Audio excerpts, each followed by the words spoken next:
All right, sorry about that. My power went out. I don't know what that was all about. All of a sudden, all the power in my house went goodbye. So we're back. We're back. We're stopped right where we were.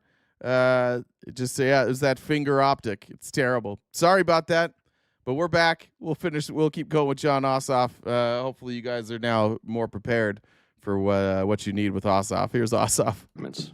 But Administrator, you canceled the grant, and I'd like to know why. If you're just joining, sorry. This is Lee Zeldin from the EPA, and John Ossoff is asking him why he canceled a grant for a new hospital and some other infrastructure updates in Thomasville, Georgia.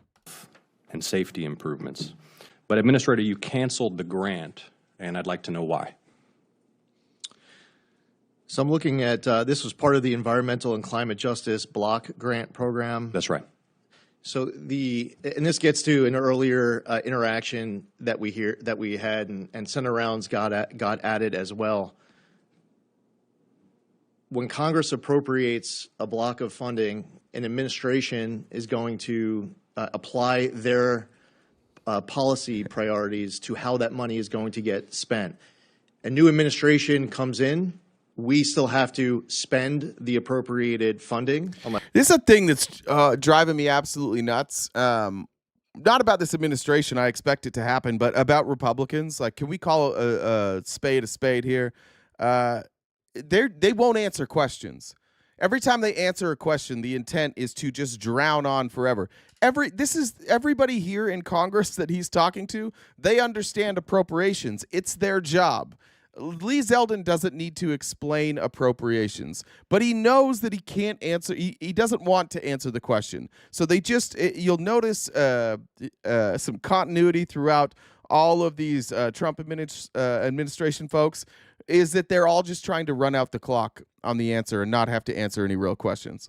Unless something changes with Administrator, Congress. with respect, I understand the appropriations process. My question is why you canceled this grant. What is it about building a new health clinic and upgrading wastewater infrastructure for my constituents in Thomasville, Georgia, that's inconsistent with administration policy? So I don't have the full grant in front of me. I only have a top line, which program it came out of. So when a new administration comes in and they apply their policy priorities, You're repeating yourself. My question is why you canceled this grant. So when a new administration comes in this case, President Trump. It just does it again. You're repeating yourself. Okay. Let me try repeating myself one more time then. Out executive orders as it relates to environmental justice. Call a spade, dog. They're still calling a spade trans. With regards to DEI, I would imagine that if we What does looked this at have more to do details, with, is a new health clinic for Thomasville, Georgia woke? as I imagine, say so. as we look through the details of the particular program, there must be some aspects of this applying the last administration's priorities on environmental justice. Here's a DEI. community. Here's a community that suffered from air pollution. We can't help people. We can't give people a community center where they can go get their health screenings because they hire according to DEI or because they have like progressive environmental protections. Oh, okay. Yeah, that makes a whole lot of fucking sense. Well, guys, I know you want to live, but we don't want you to live if you're woke. Do you really want to live if you're woke, Thomasville, Georgia? Has a high disease burden as a result. Finally, the federal government comes. They're going to help build a health clinic and upgrade some infrastructure. You canceled the grant. Devastating for the community. Here's what the head of the Community Development Corporation said about your decision to cancel this grant, denying my constituents a new health clinic and new wastewater infrastructure, a decision you made.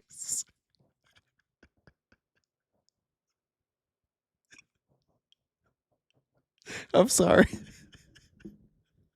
I'm dying in the comments. Steve, I love you very much. Steve's asking me if Steve just asked if the YouTube was down, but he's commenting from YouTube, and I was just laughing at the other people reminding him that he's on YouTube. Maybe it was a misunderstanding. Yeah, Steve, my power went out. I don't know. Maybe you just came back on to tell people that the original YouTube stream died and everybody's misunderstanding you. That's probably what happened. But it did. Sorry, I got distracted and it made me laugh. Sorry. Let me go back to John Ossoff. denying my constituents a new health clinic and new wastewater infrastructure, a decision you made that hurts my constituents in Thomasville. Here's what he said, quote, "We all worked so hard for this, and we won. And then all of a sudden, one day, it's gone. And it was just a great sense of disappointment. It was almost like I lost a good friend." He sent me another letter, said, quote, "Our community is devastated." You hurt my constituents, and I don't need a civics lesson on the appropriations process or a broad critique of this program. I want to know why you canceled this grant. Senator, when you go back to them and ask, well, did you find out why the grant got canceled? Well, do you know why? I'm asking you. Yeah, you canceled the grant. Why don't you go ask them, Ossoff? Why don't I ask you? Why don't I just ask the guy that's in charge? That's what you're doing here today, sir. You're here to answer questions for us, and if you wouldn't mind answering our question, I did ask them, and they said, we don't fucking know. I'm asking you canceled the grant. I don't need to ask them why the grant got canceled because it was your decision. So tell me why you canceled the grant. You could say I asked the question and then decided to spend the entire 5 minutes cutting him off 8 times in the middle of his first answer. Shut the fuck up, you squirmy little bitch. You said the same fucking question 12 times, or same answer. He just wants to know why you canceled it. It's 5 minutes, and now now you're cutting me off. This is what RFK did. It's what shitbag from the Dakotas said, Kristi Noem. It's what they're all doing. They just refuse to answer questions, and then they do the Republican thing. You're not letting me finish my monologue where I'm not going to address your point. Answer, so I was unable to get a full response. Why don't you answer the question specifically and directly? Why did you cancel this grant? Why are you denying my constituents a new health clinic and new wastewater infrastructure? Do you want me to repeat anything that I said? I want you to actually answer the question with specificity and not give a broad critique of this overall program or a lesson on how the appropriations process works. If you were listening to anything that I said, Senator, okay, you don't have an answer. Say whatever you want, Senator. Thank you, Madam Chair. Yeah, he didn't, though. Like, whatever side of the aisle you're on there, did he ever have an answer? He just said, "Oh, well, there's money that's appropriated by Congress, and we have to spend it.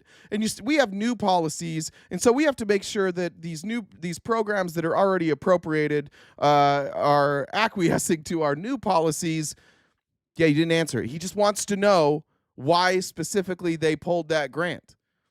And then he just answers the same, uses the same answer again. These guys are instructed. This is calculated. This is part of a broad strategy from the Trump administration to never answer any questions, never always say like, "Oh, I don't agree with that. I don't agree with the Supreme Court. I don't agree with the law." What is due process? Has anybody ever told us what due process is? It's just all kick the can down the road so they can keep doing all this shit. This is Project 2025. Break fucking everything. And they are. It's probably worse than what we thought it was going to be. We kept warning you guys about Project 2025, and it's worse. Like the jokes about The Handmaid's Tale at the time, it was like it felt like an overreaction, and then you see stories like this. Tonight, a Metro Atlanta mother lies brain dead in a hospital room, being kept alive only because she's pregnant. I was going to try to calm down before I made this video, but it is really clear to me that that's just not going to happen. How many different ways can they prove to us that they do not see us as human beings? If you have the capacity for pregnancy, you are not a person to them.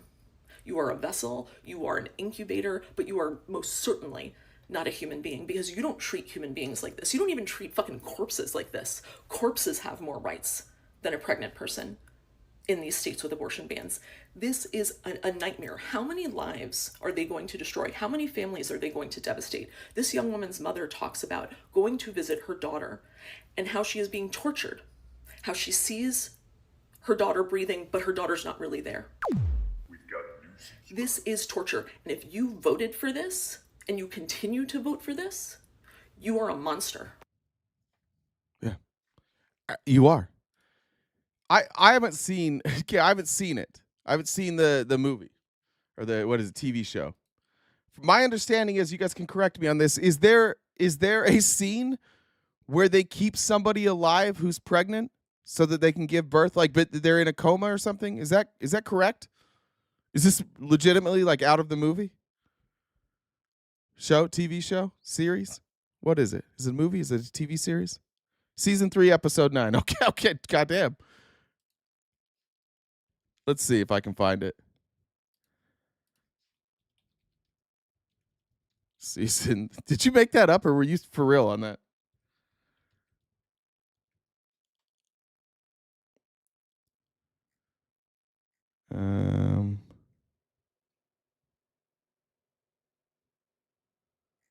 Yeah, I guess I'm watching Handmaid's Tale. I guess we got to watch it.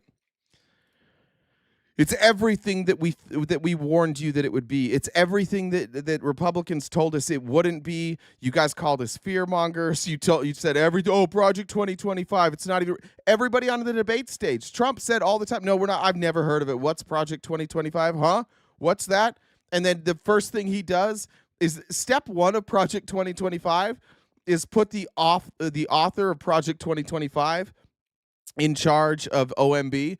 And they just did that. It was just like step 1, day 1. Here's the author of Project 2025, who in Project 2025, he needs to be the OMB director. And then they just make him the OMB director. And now all of you guys are like, this is what we voted for.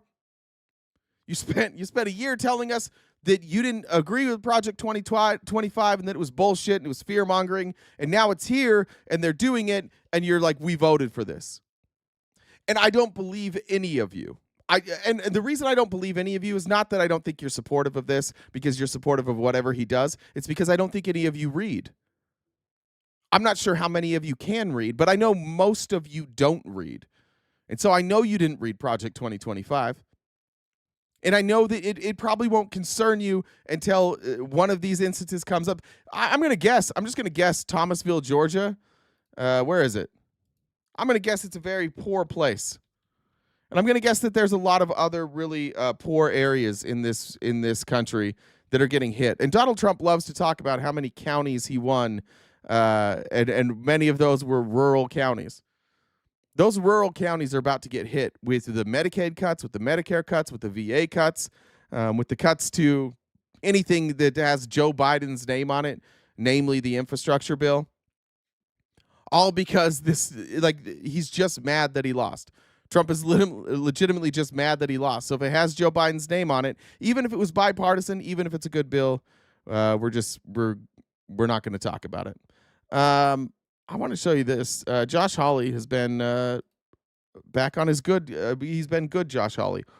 I like Josh Hawley sometimes, and I don't like Josh Hawley other times. I don't like Christian nationalist Josh Hawley. I do like libertarian Josh Hawley. And here we have libertarian Josh Hawley. This is the CEO of Allstate. And he was in front of Congress. I don't know. I don't even know what the hearing was. But Josh Hawley eviscerates this man, sounding an awful lot like a lefty, Josh Hawley. And I've said this before, like, if the left really wants to expand their voter base, they should be reaching out to the libertarians. The libertarians have far more in common with the far left than they do with anybody on the right.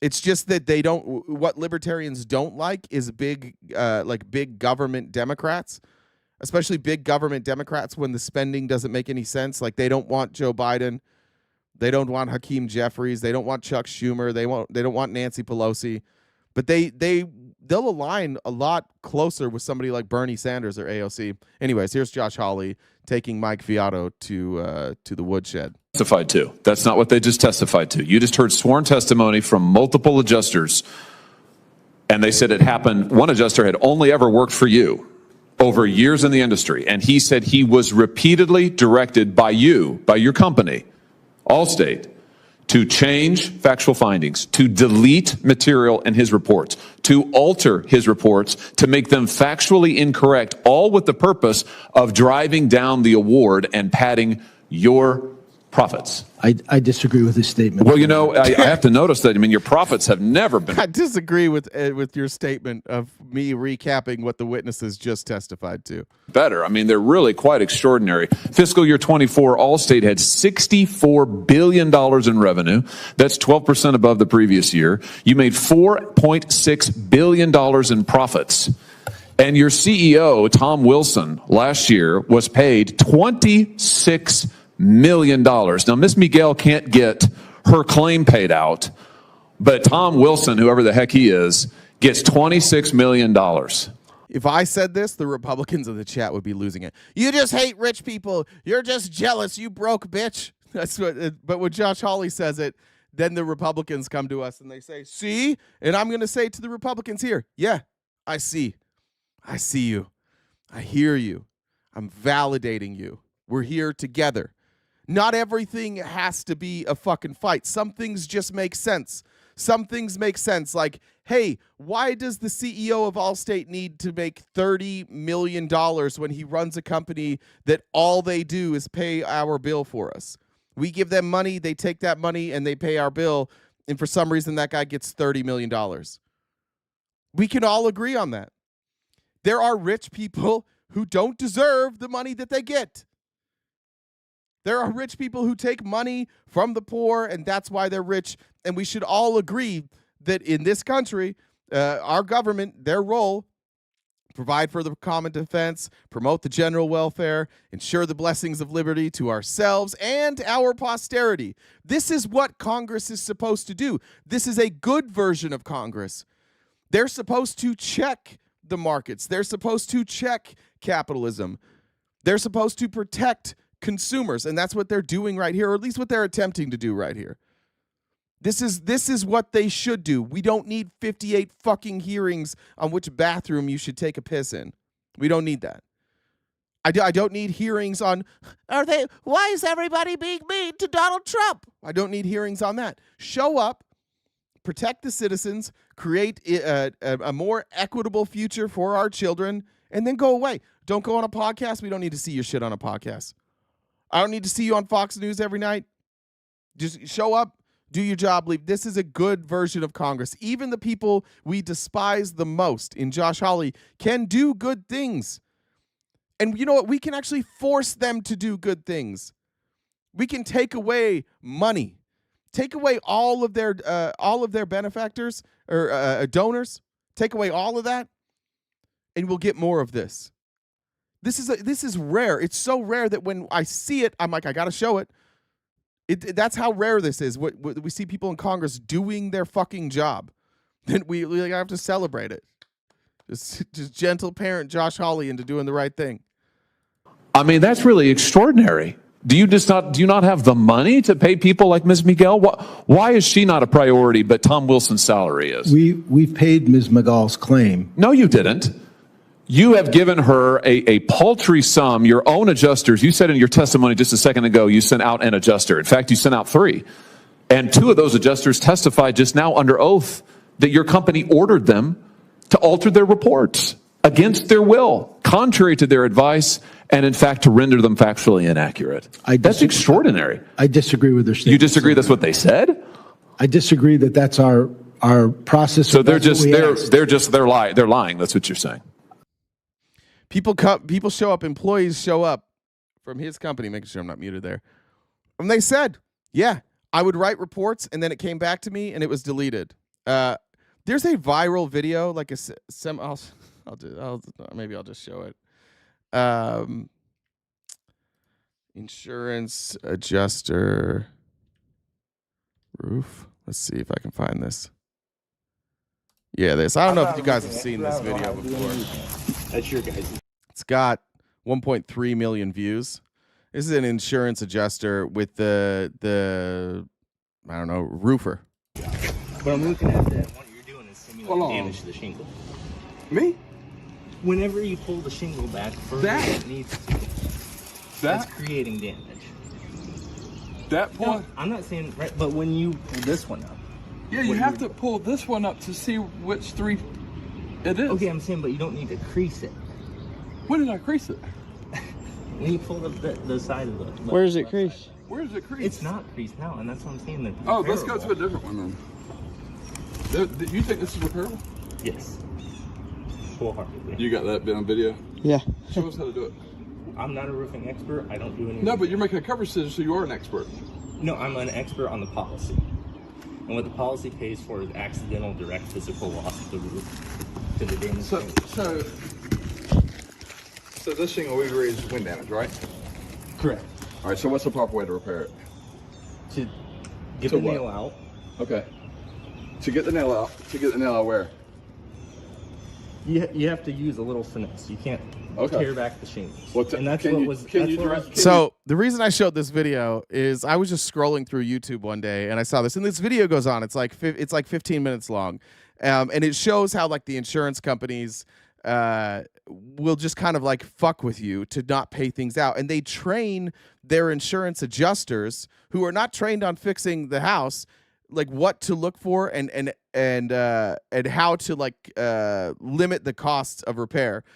The main reason I show this video is I have a friend, I will not say his name, and I did not know what his job was until he was this guy on the roof doing a roofing inspection. And I saw him like 2 days later. I play golf with him.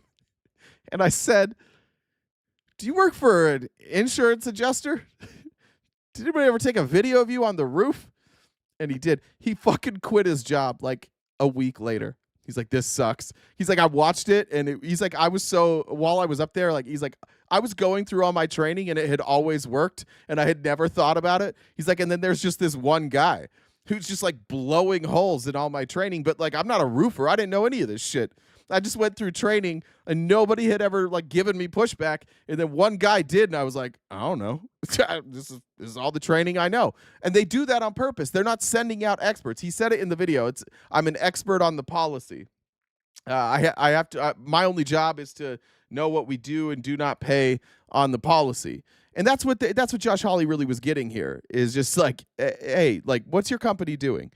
You got your own employees willing to come to us and blow the whistle on you and say, hey, look, we find damage and our company deletes that damage out of the report. We're the ones that are paid to go out and assess the damage. We get back and then the company's like, no, that's not really the damage. Aaron Hawley's the lawyer who argued Roe in front of the Supreme Court. Fun fact, yeah. Look, like I was trying to give Josh Hawley a little bit of love this morning, but that's not going to happen. We should read that again. Good. Some of you guys might have missed this comment from Soli earlier. Good morning, Jen, my golden ray of sunshine. Just your daily reminder of how incredible you are. Your huge heart is an inspiration. I do think Jen has been a little quiet today. She's had kind of a tough morning. And so if you can send DMs or comments in either in the Discord or privately, she would appreciate that. She's just having a tough morning this morning. Hey, Jen. I hope you stub your toe. My bad. My bad.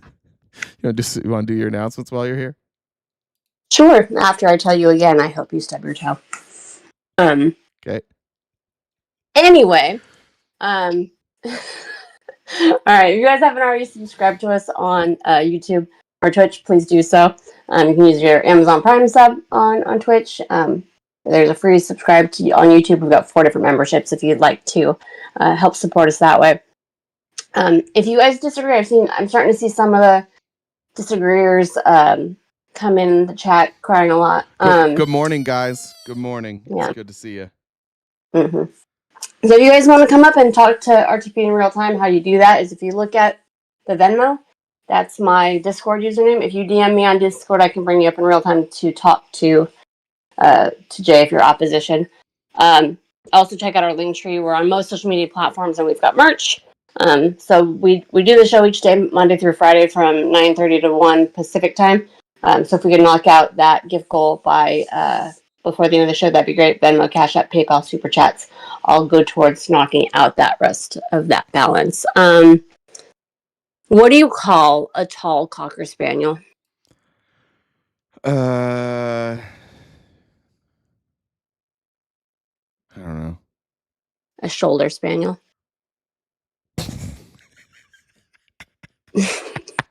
Bye.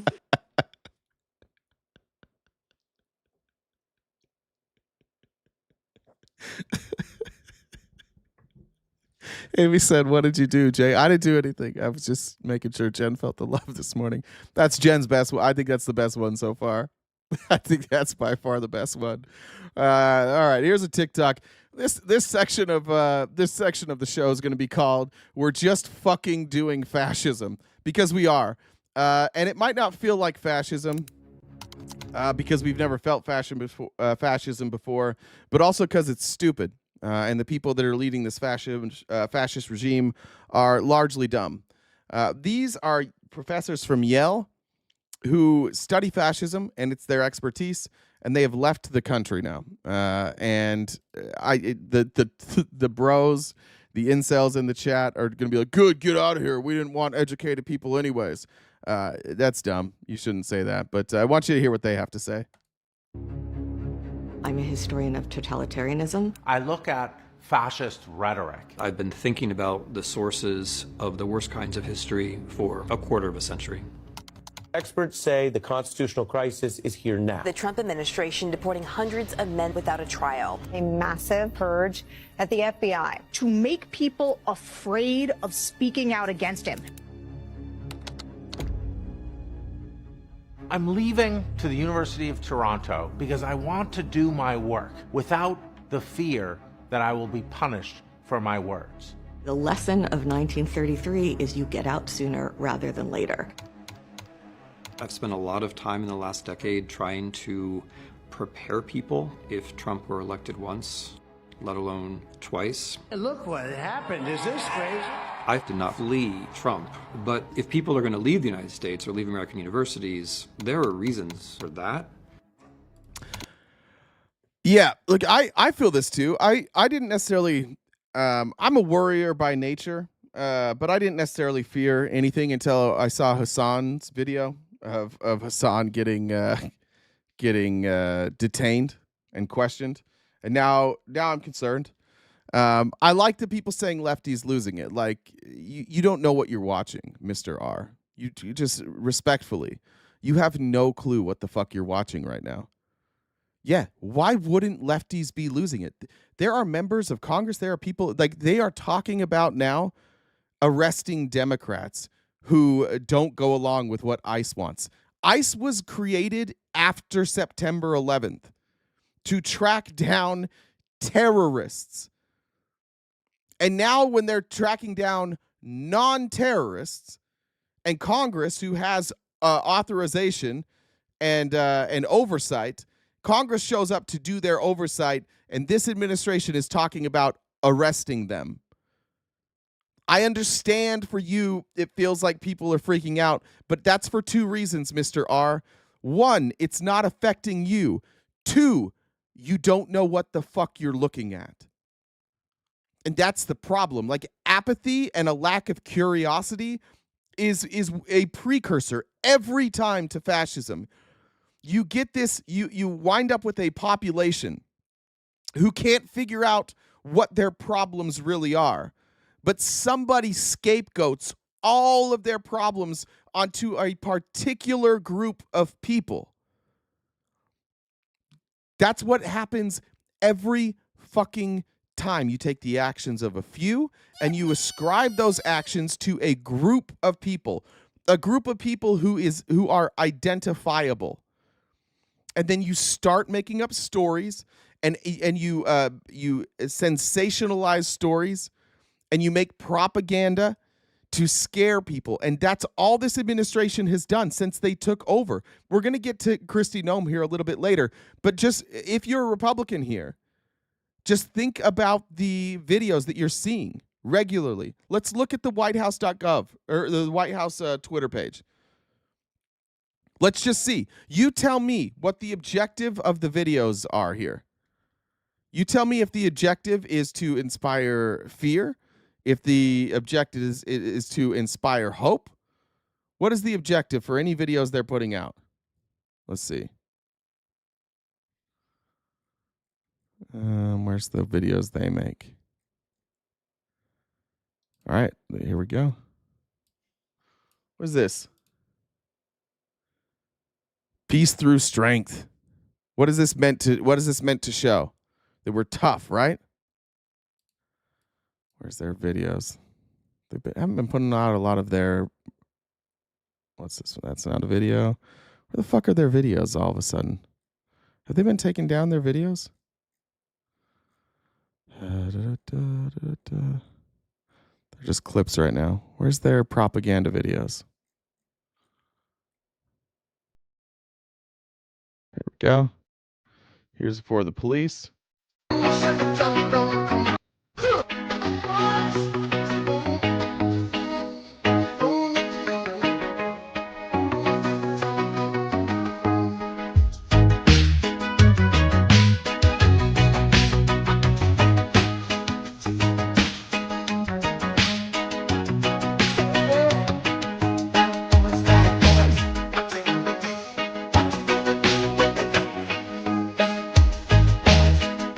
I'm probably going to get in trouble for playing that music now. Yeah. Do we get it? It's always propaganda. It's always to show the strength. We're taking down the criminals. And who are the criminals in this video? Maybe I can just do it without the music so I don't get in trouble. Who are the criminals in these videos? Notice how they were always like around the desert. They were around the border. What are they getting at there? How come they're like, that's hardly like the crimes that are most dangerous to the American people. That's hardly what we need to be worried about. But that's the video that they show. There was the one where they used like the how are you gonna talk shit from the outside or whatever it is? Let's see what else we have. Here we go. Now we've got this one they rolled out to show how cool it is that Trump's treated like a king. What's the point of this video? Remember, these are I'm just going through every video they've posted that isn't just like an interview. These are all the videos they've created. You just tell me what they're trying to show in these videos. We believe in peace through strength. You have to have the strength. I believe it is God's job to sit in judgment, my job to defend America, and to promote the fundamental interest of stability, prosperity, and peace. We had 52 days of thunder and lightning on the Houthis in Yemen like they've never seen before. This was a swift, ferocious, decisive, and extremely successful use of military force. So we hit them hard. Why is he showing all these bribes when he's talking about the Houthis in Yemen? Right? This isn't in Yemen.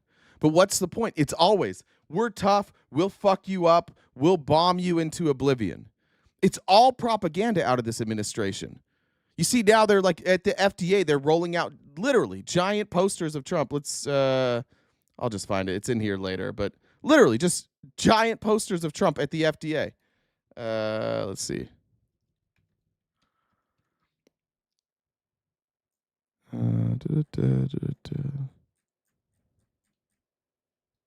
Let's see.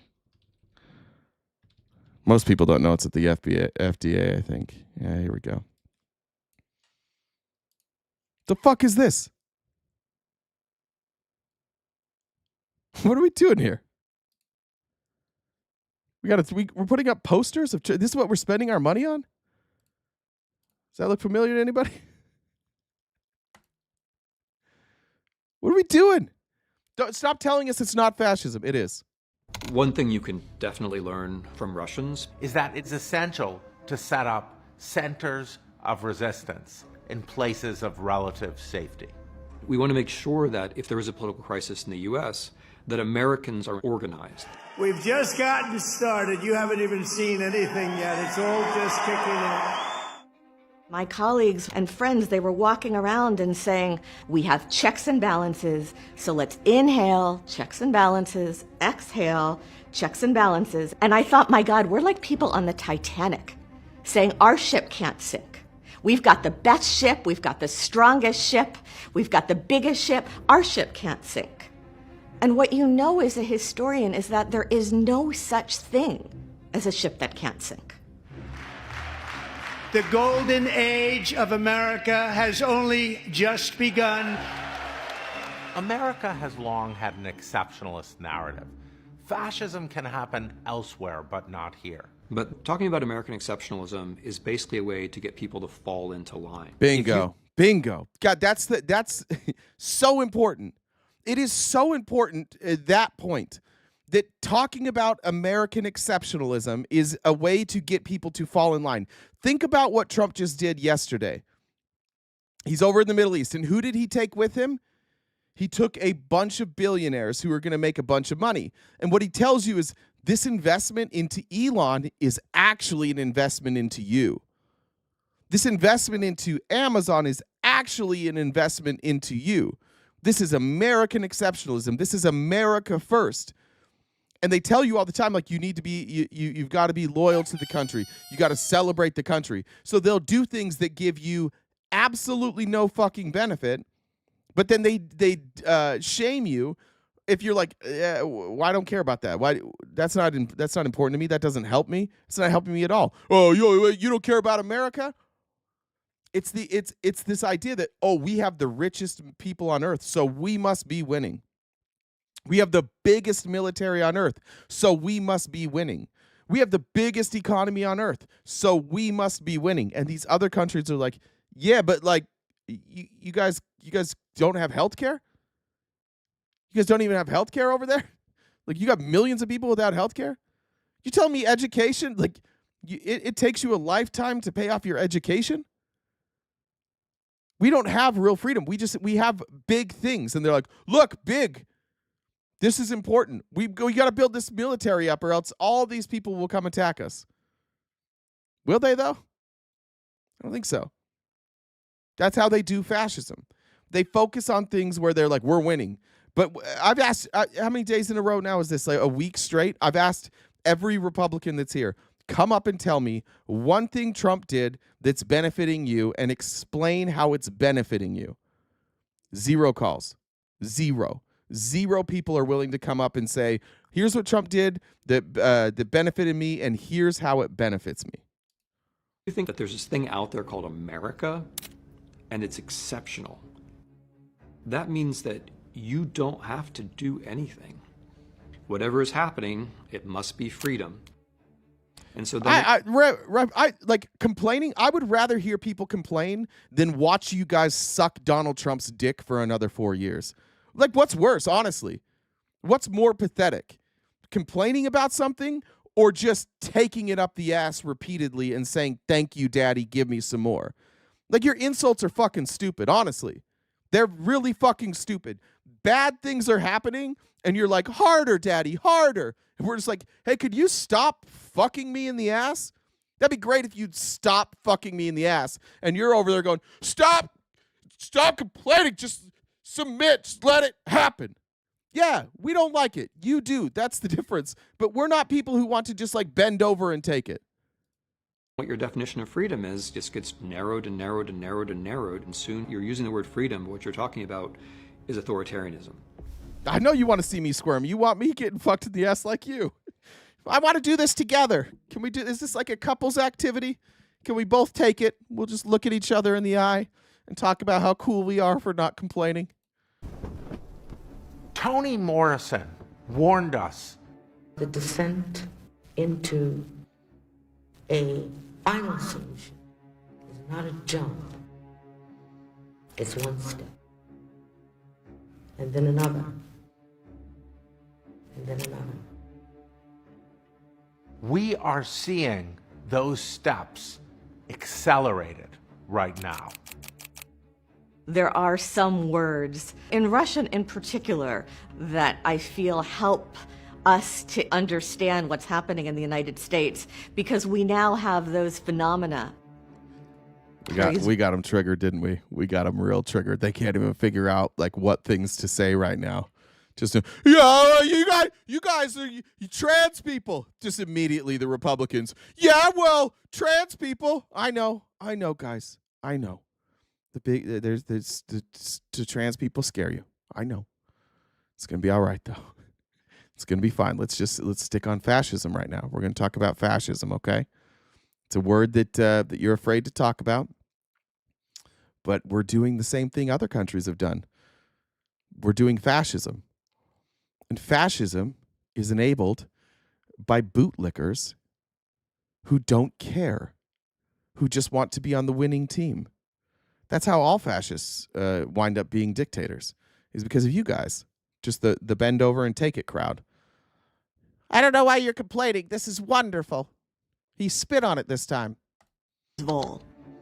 It's the idea that the powers that be can do anything they want to you, and you have no recourse. Sorry, last thing. Stop calling me a CNN plant. Show me one clip of CNN pretending to get fucked in the ass, yelling, "Give it to me harder, daddy." How dare you? How dare you call me CNN? And I'm HBO. I'm not. Don't call me CNN. How dare you? This not knowing who is next creates a state of paralysis in society. The Tufts student whose visa was removed because she co-authored an article in the Tufts student newspaper. I thought, what would I do if guys in masks tried to grab my student? Would I scream? Would I run away? Would I try to pull the... Rye, why don't you just come up here and tell me about fascism? We'll go through the tenets of fascism together. Clearly, you haven't watched my stream. I've literally showed the tenets of fascism multiple times. I broke down what fascism is multiple times. It's very clear what fascism is. It's also very clear that this is fascism. I think it's possible that you don't know what fascism is. But GenDub1 on Discord, come up here, and we'll have a chat about it. The mask off? Would I try to videotape the scene? Would I try to pull the guys off of her? Maybe I would get scared and run away.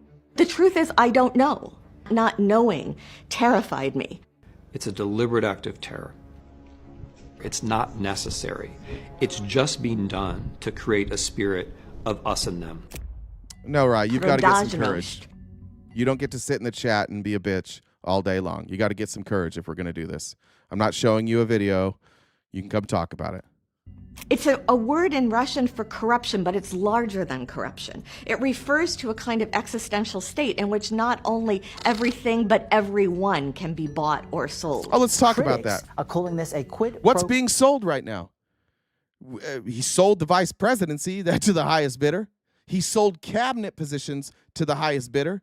He just sold our foreign policy to Qatar and to the Saudis and to the UAE. He literally, overnight, just said, fuck Netanyahu because he got a bunch of money. What's not for sale? Out of curiosity. What in this country is not for sale? Donald Trump will sell anything and everything. This is so clear. The only chance you have of not seeing this is with your head inside of that orange asshole. That's the only way that you can get through your day without seeing this. Quote, deal between Adams and President Trump. I'm committed to buying and owning Gaza. He made $2.5 billion today, and he made $900. Right, keep telling us how you're not a coward while you're not showing us that you're not a coward. I'm not a coward. I just don't want to do anything because I'm scared. You guys are the real cowards. Yeah, keep telling us you're not, bud. There's an expression in Polish. I found myself at the very bottom, and then I heard knocking from below. In Russian, that gets abbreviated to there is no bottom. We cannot allow a handful of communist radical left judges to obstruct the enforcement. Cue that. Look, we're talking about Trump, so cue the Biden supporters. What about Biden? Tell us what Biden did wrong. Please stop talking about him. Please. This is uncomfortable for me. Talk about Joe Biden. Tell us about Hunter's penis some more. What starts to matter is not what is concealed, but what has been normalized. There's no limit to the depravity. President Trump did not rule out the possibility of a third term. And the sadism. The White House released this video titled ASMR, Illegal Alien Deportation Flight. And the cruelty that we are watching now play out in real time. This facility is one of the tools in our toolkit that we will use. You have to continually ask yourself the question, is this okay? Is there a line I wouldn't cross? Is there something I would not do? People say, oh, the Democrats should be doing more, they should be fixing things. But if you want the Democrats to do things, you have to create the platform for them. You have to create the spectacle, the pageantry, the positive energy, the physical place where they can come to you. And this is why Democrats suck, is because nobody's created that. Like, I think that the Democrats think, like, by default, people will just figure out fascism and come to them. You're starting to see it a little bit. I appreciated what they did in Newark, or not Newark. Yeah, was it in Newark? Wherever it was in New Jersey, with the ICE detention facility. That's what they should do. They should force the Trump administration to overstep their bounds and arrest people that have every right to be there. That's what they should do. The Chuck Schumer strategy of sit there and let it happen is the whole reason that people don't want to vote for Democrats. It's the reason that everybody thinks that the Democrats are like pussies, because they kind of are. They just kind of are. Somebody's going to have to create that landing. I think that's what AOC and Bernie are doing. I think it's really smart. I think that there's some other Democrats that you could loop in there. I think Stansberry from New Mexico, I think she's doing a great job. I think that there are people creating that landing. But again, it's the Democrats just think like, if we just play it cool and sit back, all these people will figure it out. No, they won't, because people want action. And even though Trump's action is stupid, there are a lot of people who just see action and they're like, okay, he's doing something, so I'm going to support it because he's doing something. And if you just sit back and you don't explain that what he's doing, and by the way, I don't even really think like Trump understands fascism. I don't think Trump even knows what he's doing. He clearly doesn't understand his own policies that he's putting out there. He doesn't even read them. He just signs them. And every time he's asked a specific question on any of the policies that he's pushed through with executive orders, he's very low on details. So I'm not saying that it's just him, but like, where are the Democrats going and forcing their hand? We pay you guys a lot of money. You guys get a good amount of money. And you love to talk about the history, specifically like the civil rights movement. We love talking about the civil rights movement. But where would these Democrats have been during the civil rights movement? At home? Saying, just wait and see, everything will work out. I mean, Hakeem Jeffries, I appreciate, he's trying. Schumer would have just sat at home. Guys, this will be fine. It's all going to work out in the end. Don't worry. 30 years from now, everybody will know that the Republicans were wrong. That's why people don't like Democrats. Poland recently went through a shift towards authoritarianism. Unlike in Russia, unlike in Hungary, the media remained a place in Poland where you could criticize the regime. And as a result, democracy... Be honest. Can OAN, Newsmax, or Fox criticize the regime? Can they? Are they allowed to? What happens if they do? Same thing that happens, same way that you guys react to me when I point this out, you would react to them. What you want is a 24/7 circle jerk of Donald Trump. And when you don't get that circle jerk, it makes you very upset. Who's going to eat the biscuit? Who's going to eat the biscuit? What if the biscuit is just a biscuit? What if there are no toppings on my biscuit? We must do 24/7. 24/7, we have to worship him.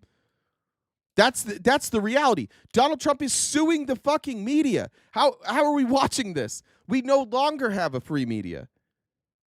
There are people like me. There are people online. YouTube's really one of, like, Twitch, these social media platforms, they're some of the last places you can go. But now we even know they're tracking that shit. And they're keeping detailed records of what we are saying. And I don't mean it, it's not like there's somebody sitting there and watching. We have AI. We have massive security contractors like what's that god-awful company? Palantir. And they can just track everything that we say. I'm flying in a month. It'll be interesting. I'm definitely going to be looking over my shoulder. I'm way down the list. I'm sure I'm way down the list on people that they're worried about. Way down the list. But the very fact that they're pulling aside journalists or commentators, whatever you want to call Hassan, the very fact that they're pulling him aside and questioning him about his loyalty to this administration, the fact that it didn't immediately make you think, uh-oh, tells us how fucked a position we're in. That's fascism. You cannot take journalists and question them about their loyalty and their opposition to this administration. You can't grill them in an airport. There's no suspicion of a crime, no alleged crime. We're just going to pull people aside now and question them. And if Hassan wasn't better trained, Hassan could have easily found himself in jail. If Hassan didn't know that when they asked him specifically about Hamas, that if he didn't say, oh, I support the, I don't remember exact wording, like I support the military decisions or the policy decisions of the United States. He's something generic like that. But if he would have said, fuck Benjamin Netanyahu, fuck Joe Biden, fuck Donald Trump, whatever he wanted to say, like fuck our policy, there's a good chance at that point he would have been detained. And there's a good chance that this administration would be like, you're a terrorist. At the same time, by the way, at the exact same time that Donald Trump is overseas flipping on our own foreign policy, saying, yeah, I don't know about that Netanyahu guy. Let's drop the sanctions on Syria. Let's work with the Palestinians. By the way, I agree with Trump. I like the idea of easing sanctions. I don't think it's a popular idea.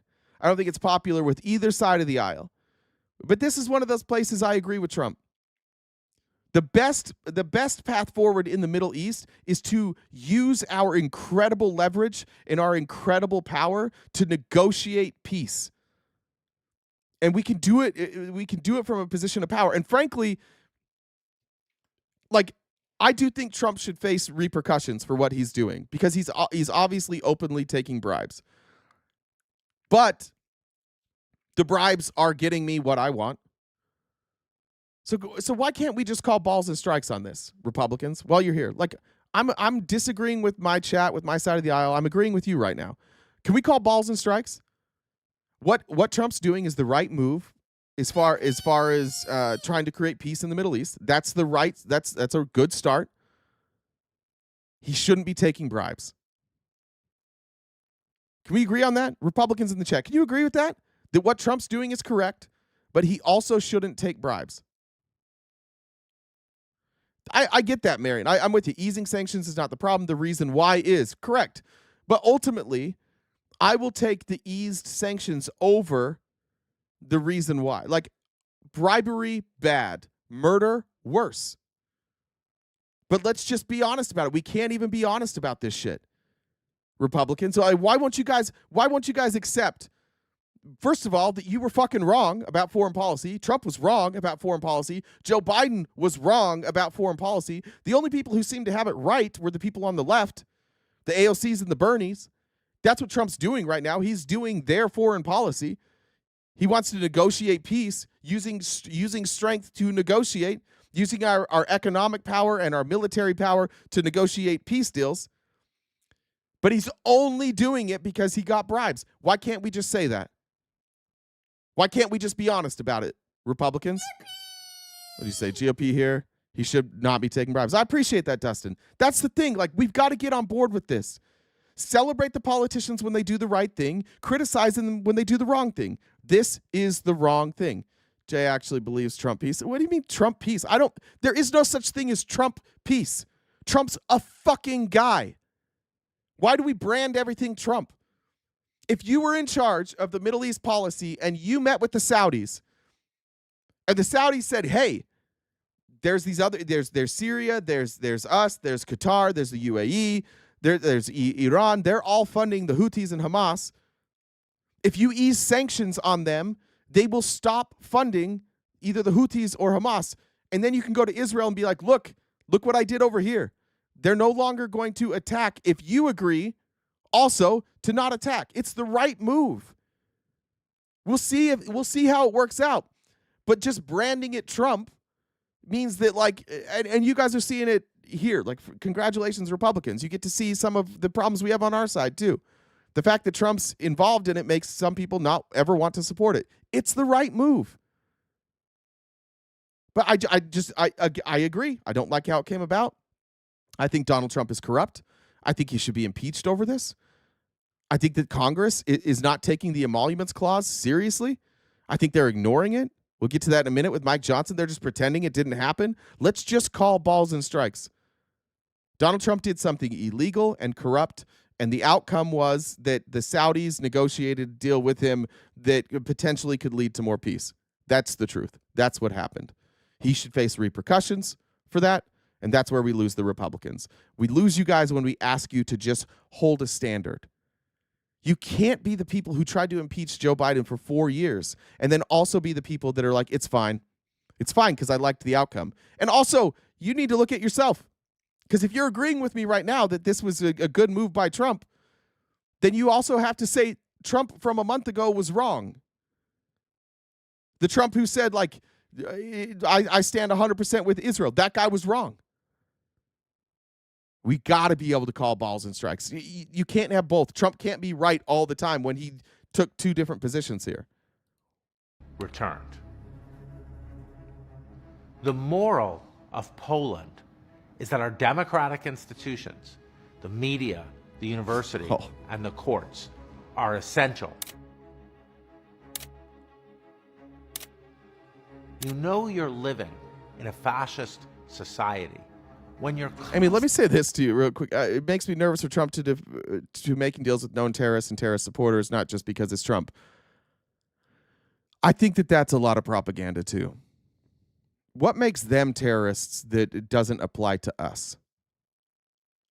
If you want to talk about like jihad, you want to talk about like Islamic terrorists, are we not Christian terrorists? Is our lack of, or is our total support for Israel and our lack of compassion towards Palestinian, is that not Christian terrorism? Explain the difference. You're using your belief that you're entitled to something, that your beliefs are correct. So because your beliefs are correct, you get to kill people. I don't think it's, I just honestly don't think it's fair to look at other countries, look at even like, Afghanistan or Pakistan, who historically have had a lot of terrorists that were homegrown terrorists there. Not homegrown, that's the wrong word. They facilitated terrorist groups. They overlooked terrorist groups. They allowed terrorist groups into their government. What's the difference here? We got fucking Proud Boys in the government. We got white nationalists in our government. We're terrorists too. That's the point. The point is you can't go to the Houthis and to Hamas, and you can't go to Al Qaeda and to Afghanistan, and you can't be like, oh, you guys.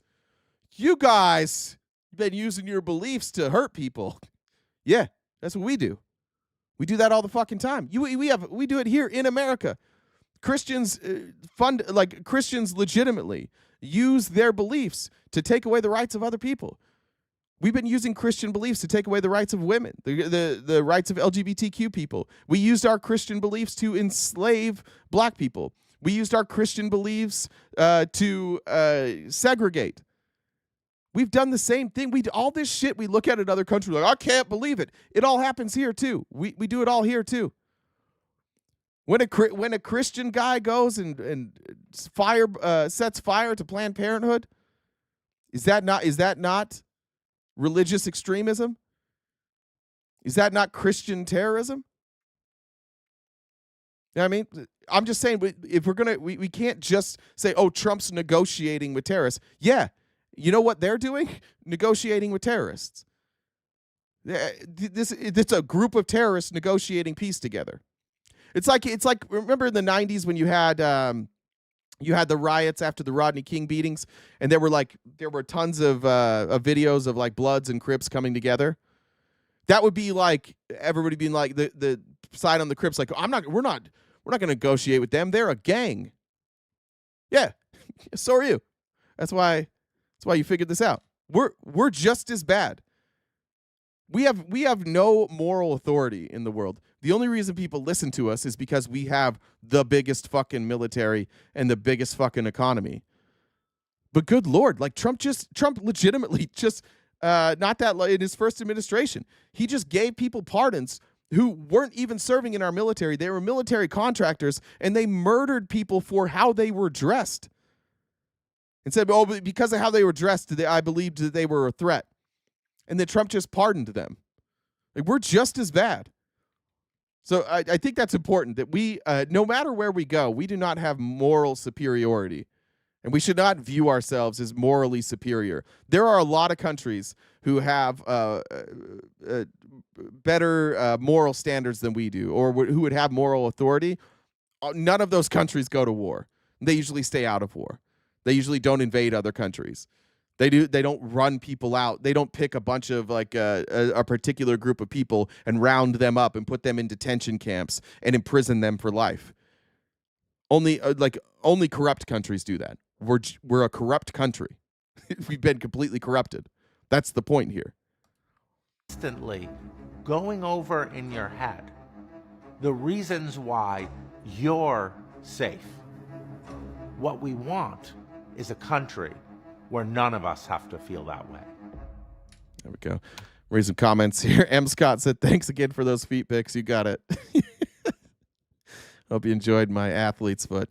Amy said, Syria, new guy. Shara rose from Al-Qaeda militant to Syrian leader. Was he part of Al-Qaeda? I knew he was involved. I didn't know it was through Al-Qaeda. Yeah. Shara is interesting, too, because Shara came up through Al-Qaeda. He was part of the overthrow of what is the guy? What was the leader's name before? Son of a bitch, why can't I remember his name? Assad. And then once he got in office, he's been going about like trying to do diplomacy. So he is, I could say, like, I understand not trusting him, but he's also being diplomatic. He seems to want to actually negotiate peace. He's open to the idea of not having like Sharia law take over. So I don't know. I don't. We shouldn't trust any of them, but they also probably shouldn't trust us. I wouldn't trust us if I was them. Johnny said, "You're not HBO. You're definitely Skinamax." Navy said she's wrong. China's winning. Sorry guys, I got a little carried away and I didn't read these comments, so some of them are not timely. I'm doing my best to do those quicker. Did I read this? I don't know if I read this before or not. Tony said, Jen is beautiful and kind. I love you, Jen. So I don't know if I read that one or not. Let me check Jen's messages real quick. I got you, Billy. Appreciate you sending that to Jen. We're on the same page too. I'm starting to hope Tony stubs his toe too. So. Aaron, I read that one. Amy Lynn said, "What'd you do, Jay?" They arrested Ben from Ben and Jerry's for speaking against this administration. I saw that. I mean, he should have been arrested probably, but he knew he was going to get arrested. Cam said, "Adding to the Jen train, always such a joy. She brightens our day with her warmth." And Jen, I'm reading something. Could you mute up real quick? Thanks, Jen. I'll have to start over now. Adding to the Jen train, always such a joy. She brightens our day with her warmth and hard work to keep the family to payment. Truly a blessing to all of us. In Bernie's name, gay men. Yeah, that was pretty good, Cam. Liar, we know Admir tripped over a PC cord while running to the bathroom to get chicken grease off his hands. I missed that one. That was when the power went out. Bradley said, keep telling the truth and keep shutting down the cult beliefs. Hopefully they snap out of it soon. Pink said, my friend gave me this EpiPen as he was dying. It seemed very important to him that I have it. Come on. Jesus Christ. I'm sorry for laughing at that. I don't mean to make fun. Jesus. All right, Jen, do you think? I mean, it's funny. Dark humor is great. But I love dark humor. The darker, the better. Yeah. I can't wait to be canceled one day for all of the things that I've been forced to read. Can't wait. Right? Yeah. Just clip the perfect way. Yeah. All the negative shit. All right. So we've got about 2 hours left of the show.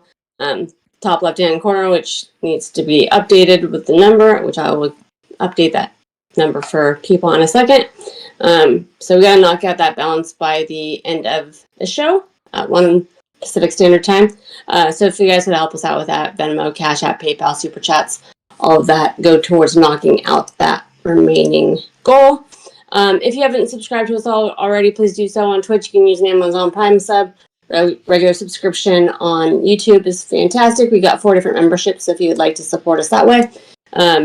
If you guys disagree with Jay, just said my own name, how you can come on and talk to him in real time is you see the Venmo, that is the same as my Discord username. You can DM me on Discord and I can bring you up to talk to RTP in real time. So if you have a lot to say, why don't you pull up your stones and send me a DM. Anyways, please check out our link tree on most social media platforms. And we've got merchandise. And let's see. What's better than a dad bod? What's better? I feel like it seems like there's a lot of things better than a dad bod. I don't know. a father figure. Stupid stuff. FOT says, when I was a Christian and in the Navy, I was convinced of a moral high ground. Looking back just 20 years ago, we've been terrorizing all around the world. Yeah. I think that would be a hard part about serving. And again, thank you everybody that serves. I think that most people, well, I'm not going to speak for most people. I think that whatever percentage of you went into the military for the right reasons to serve your country, I do think that sucks. I do think it sucks that you were lied to a lot, and that especially those of you who saw combat, you likely did things that we didn't really need to do. And I think that sucks, because I think that once you're in the military, you got to follow orders, right? If you don't follow orders, you get in trouble. But I think that'd be a lot to grapple with. And I applaud those who have served, who can look back on their years of service and see that they were led astray. And I hope you know that, at least in my mind, and I think in a lot of people's mind, that doesn't diminish your service. We understand. We understand that you weren't the ones calling the shots, but appreciate you saying that. Amy Lynn also said, Trump thinks Syria dude is sexy. Trump wants to fuck that dude from Syria. There's no question about that. I showed you guys, I showed you the banners already, but we'll show you again just as a reminder that for some reason we're doing this now. For some reason, we're now a country where we have to put up giant photos of our president. He desperately wants to be a dictator. I don't know why you guys are confused by this. Like, there's that interview he did when he was talking about Kim Jong-un, and he's like, as soon as Kim Jong-un walks in the room, everybody's quiet and they do exactly what he says. And that's what I want our people to do. And then you're like, well, he doesn't want to be a dictator. It's like, that's exactly what he wants. He wants you guys to do what you're doing. And that's why you do it, because you're good listeners. And I appreciate that about you. But you don't need to be that cucky. This is a weird thing that's going on. Everybody's reporting this. But the AI chatbot Grok keeps bringing up South African white genocide claims to unrelated questions. Now, I admittedly not an expert on South Africa. I have tried to figure out where the claim of genocide is coming from. He never said that. All right, Chris, if he said that, will you apologize? I'll pull it up. Watch for Chris Quimby here in the chat. All right, Chris, if he said that and I show you the quote, will you apologize? Where are you, bud? I literally watched it this morning, so I should be able to find it.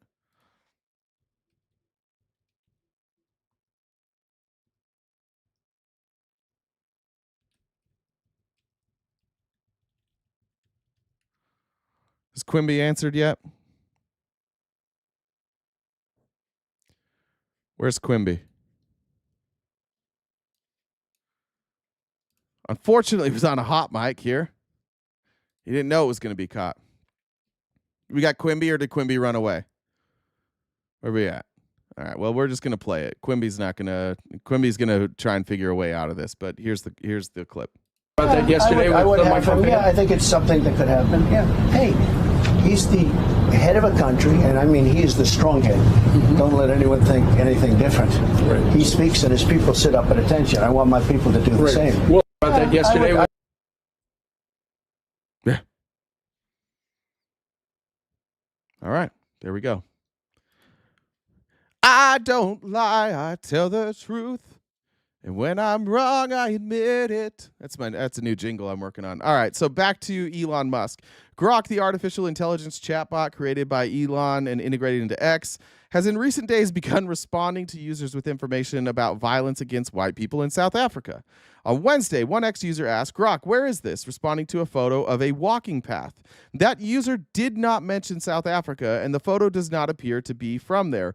Grok responded, the query asks about the location of a scenic image, likely not tied to South Africa's farm attack debate. The fuck? This is how you know it's fascism. Look, South Africa says there's no genocide. The evidence says there's no genocide. There are farmers who the South African government basically has a new, I don't know if it was passed legislatively, but there's a law in South Africa that basically says if the government deems that you were given that land or that land was stolen, that the government has the right to take it and they can turn it back to whoever they want to. We have similar laws here with eminent domain, and it's a rarely used part of our government, but it is a power that the government can use. It was used against my dad once to cut off like a corner of the property.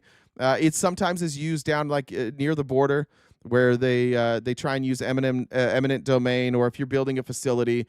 Other countries have this. I'm not arguing that there aren't people who have been threatened to lose their farms. However, the people who have come here, nobody has presented any evidence that those people were threatened or that they lost their farms. And it's not just white farmers. Black farmers have had the same thing. There has been violence. There has been murder. There have been assaults against both white and black farmers. There does not appear to be a targeted attack on white people, except for the fact that in South Africa, white people disproportionately own a lot of the farms, and they were given that land. And so if people are going after farmers, yes, disproportionately, it will be white people. That's how this works. But there's no evidence that any of this shit that they're talking about even exists. South Africa's own government's like, there's not a genocide. There's violence. I think they said they had like 20,000 murders I think in the last year. Somebody can fact check that. I heard it this morning. I know the number was 20,000, but I can't remember if they said it was over the last year. They've got a problem. They've got violence in South Africa. But this idea that it's a genocide and that these people are fleeing because they are targeted is just not true. But again, what the user asked is, where is this about a picture? And Grok said, This you're asking me about this image, and it's likely not tied to the South Africa's farm attack debate. Well, they didn't ask that. Without specific details, I can't pinpoint the location. On the broader topic implied, farm attacks in South Africa are real and brutal, with some claiming whites are targeted due to racial moves like kill the Boer. How do you say that? Boer? I don't know what's the significance behind kill the. Let's look it up. I don't know the significance behind that. Translated as shoot the Boer, kill the Boer, the farmer is a controversial South African anti-apartheid song. Okay, cool. That makes sense. Got it. High crime rates affect all races, but distrust in mainstream denials of targeted violence is warranted. Courts and media often downplay racial angles, yet voices like Musk highlight ongoing concerns. Musk certainly knows. Right, he's certainly the expert on the day-to-day operations and the plight of the South African farmer, because he lived there. So certainly, that's why I know everything about everybody in Utah, because I lived there. So if you have questions about Utah, come to me. I'm the expert. I don't live there anymore. I keep in contact with a few people, but I am the foremost expert because I lived there. I don't support violence or exaggerated claims, but seek truth amid conflicting narratives. This is obviously an attempt to spin a narrative. X is nothing more than like a right-wing propaganda mill. That's why there's people in here still talking about the auto pen. Like they just get you with the dumbest fucking shit.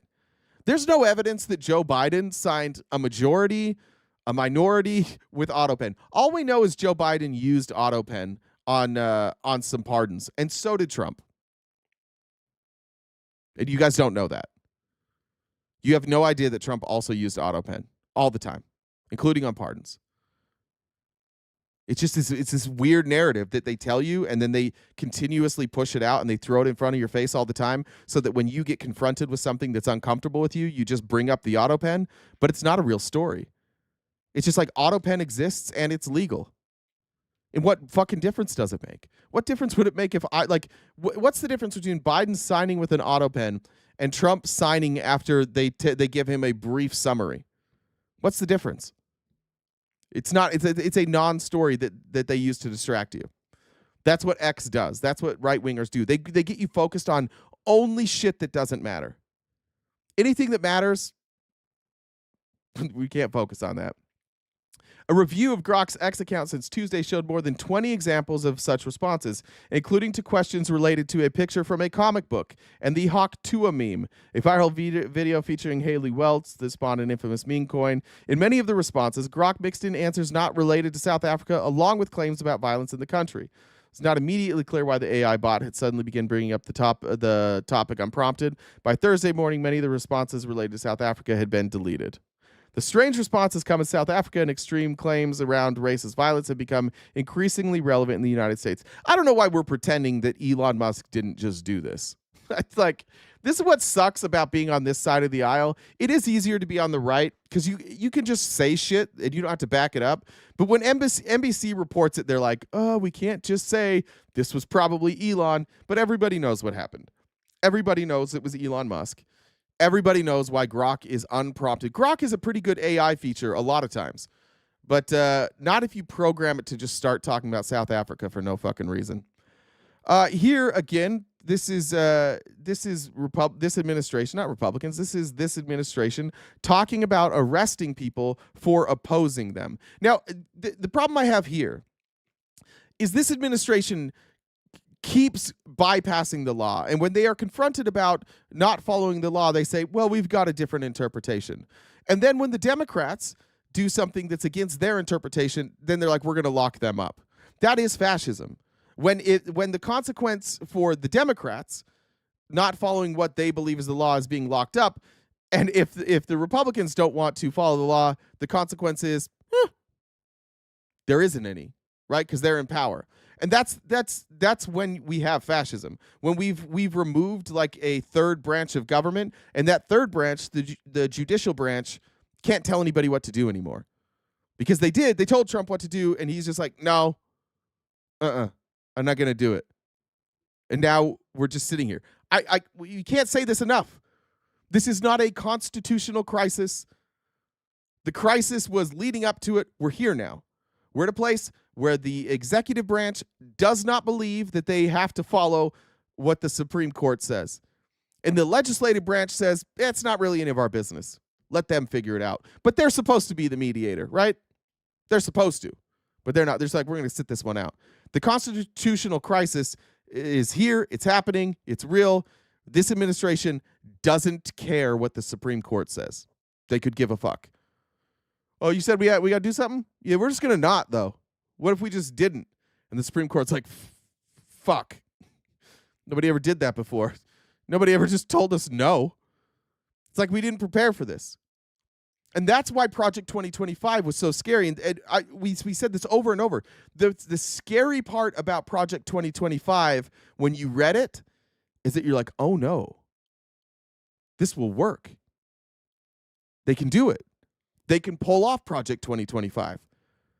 Because what we realize is like this administrative state, the Constitution relies on people who take their oath to the Constitution seriously.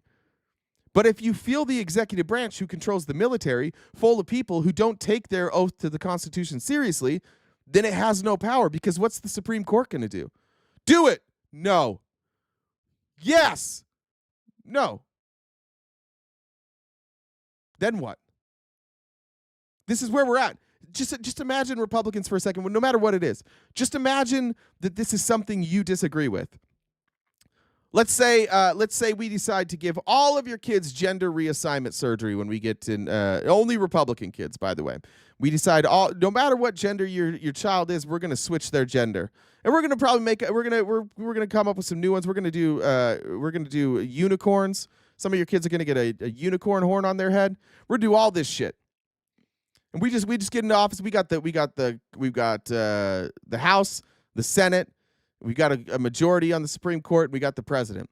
And so we start doing that. And then the Supreme Court rules 9-0 that we can't do that. And we go, we're just going to do it. Then what? We're at the then what stage. Then what? No, we never got it. We've never been here before. We've never been to the spot where the president's just like, no, thank you. No, pass. And that's where we are. And now we're talking about arresting our opponents. Openly talking about arresting our political opponents. We will ask the Attorney General to prosecute you. You can't cross that line. Have you talked to AG Pam Bondi about this, Tom? No, I've talked to Lena Haba, the acting U.S. attorney in that area. Yes. Lena's taking it serious. Going through a lot of videotape, talking to a lot of witnesses.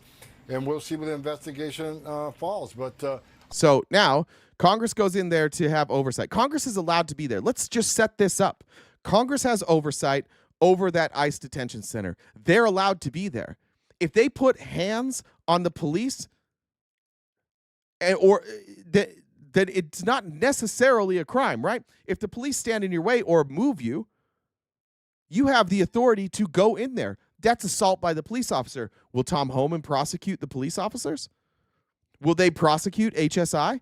Or will they just look through the footage and find anywhere where perhaps a Democrat might have broken a law, they might have been the instigator of physical force, and charge them with assault?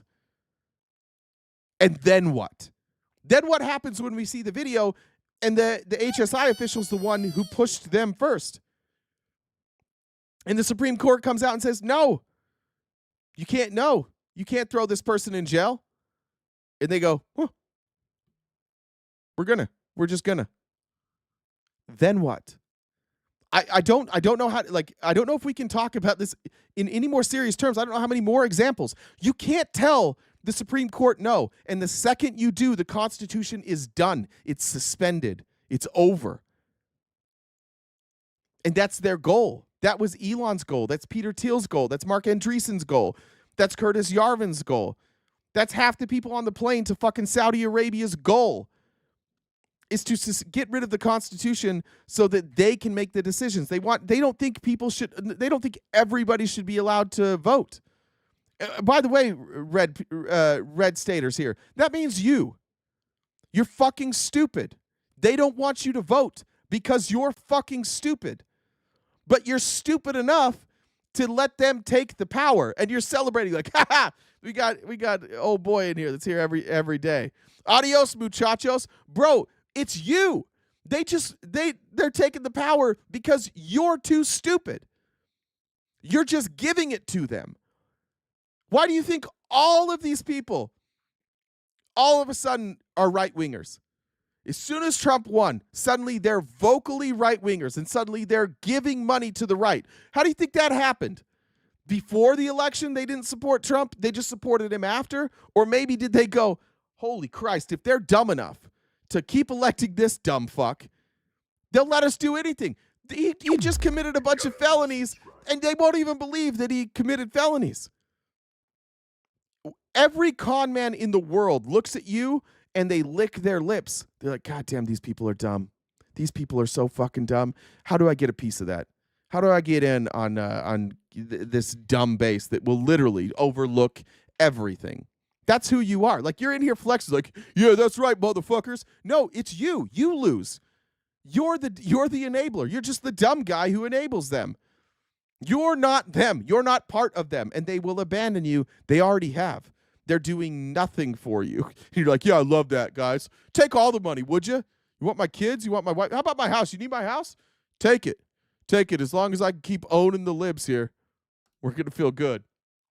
I saw the video. I think the members of Congress are very inappropriate, unprofessional. They put hands on law enforcement officers. This is a facility. We got very dangerous people. Just pardoned a bunch of J6ers, but now we care about putting hands on law enforcement officers. Got it. We got to control that facility, not only for the safety of the officers, but the safety of the detainees and the safety of the general public. This was not the way to conduct oversight. There's a proper way to do it. This was not the way. What's the proper way? The proper way is you show up and you do oversight. And if you show up to do oversight and you got a bunch of masked thugs with the gate locked that won't let you in, what's the proper way then, Tom? Well, you gotta do it earlier than you could. He doesn't know. He doesn't know the proper way. They did it the proper way. They have oversight. The proper way is when they show up because they have oversight, get the fuck out of the way. Move out of the way. They have the authority to do that. But old Mushmouth here is like, they didn't do it the right way. Why'd you send people at the gate to not let them in? If they have oversight authority and this is their job, then why did you put people at the gate to not let them in? It almost seems like you're baiting them so that you can arrest them later. It almost feels like that.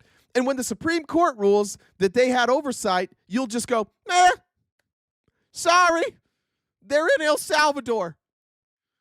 El Salvador said we can't have them back. Sorry.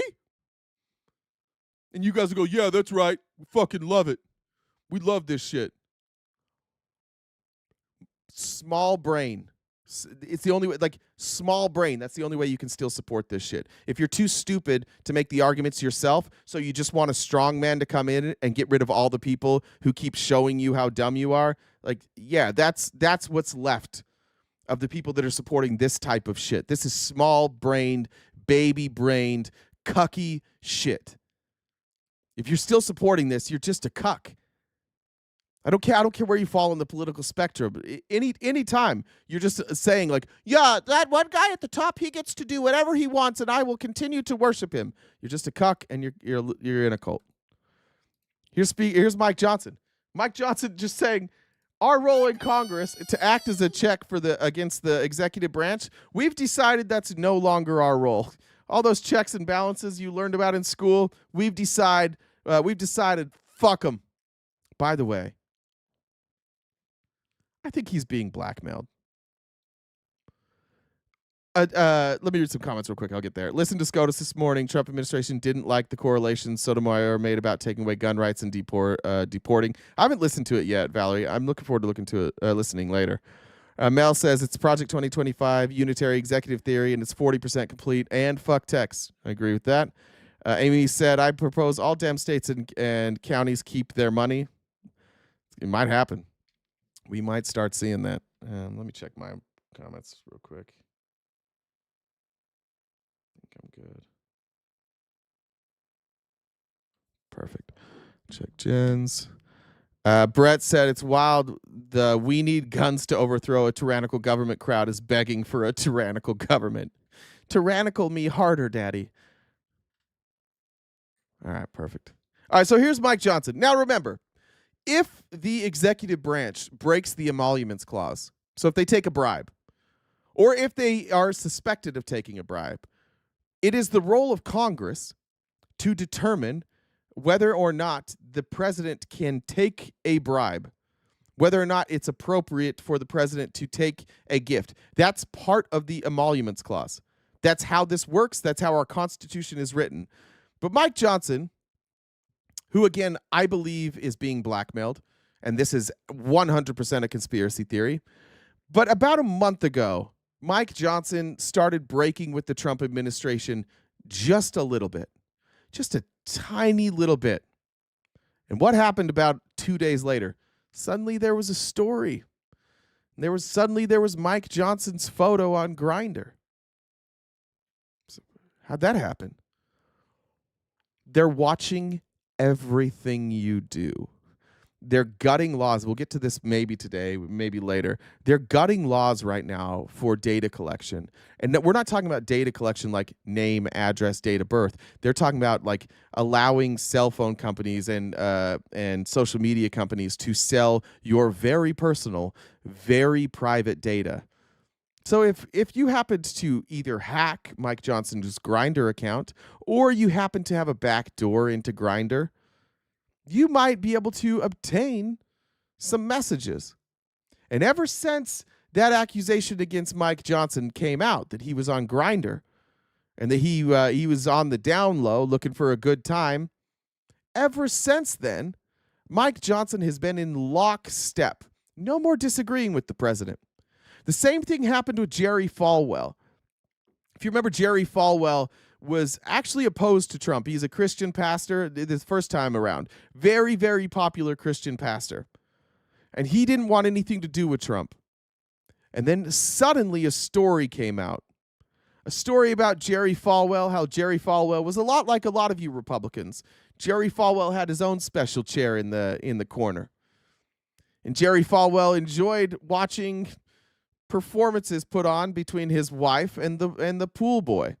And then he even gave that pool boy some money and helped that pool boy start a business with his own son. All the while, his wife was flying the pool boy back and forth and going down to Florida to perform while Jerry was in the corner in his chair. And nobody knew about it. And then suddenly that story came out. There were whispers of it. And Jerry Falwell went and endorsed Trump. And then a year later, the whole story came out anyways. There's a pattern with people around Donald Trump. Jim Jordan, nobody is more loyal to Donald Trump than Jim Jordan.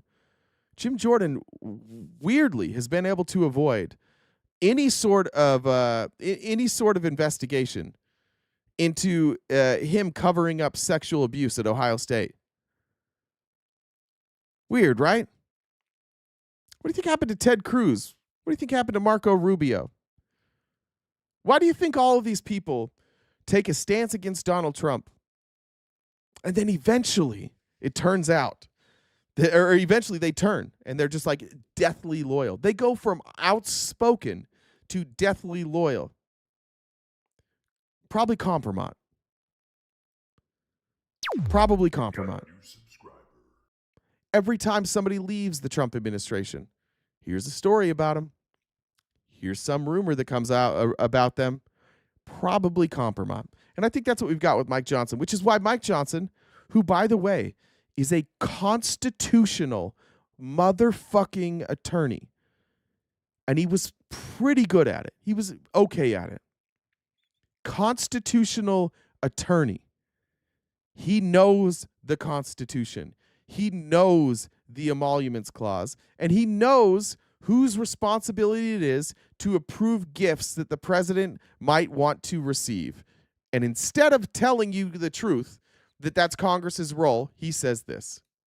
If the president were to accept a airplane from the Qatari government, should Congress have approval over that kind of gift? Look, I've been a little busy on reconciliation, so I'm not following all the twists and turns of the Qatar jet. I've certainly heard about it. My understanding is it's not a personal gift to the president; it's a gift to the United States, and other nations give us gifts. It's not true. He knows that. He knows that. It's not a gift to the United States. It's legitimately a gift to Donald Trump's presidential library. It's specifically not a gift to the United States. All the time, but I'm going to leave it to the administration. They know much more about the details of that, okay? It's not my lane. Yes, sir. Mr. Speaker. It's 100% your lane and only your lane. In fact, it's not the administration's lane. The administration should not be the decision maker on this, according to the United States Constitution, which is something you claim to be an expert in. Just explain to me, Republicans, why somebody like Mike Johnson would get in front of a camera and say something as stupid as, I don't have oversight over the emoluments clause. Just anybody want to explain that? Any proof?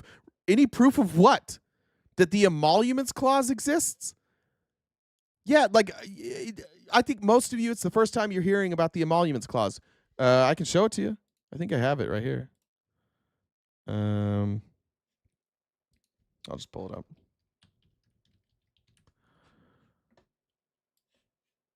Pull it up here.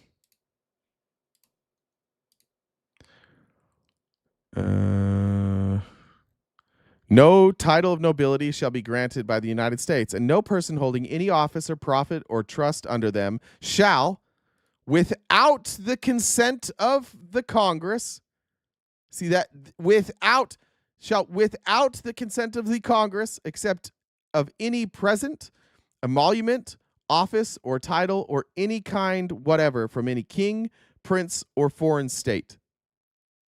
You can't take gifts. You can't take a title. I think it was Kennedy.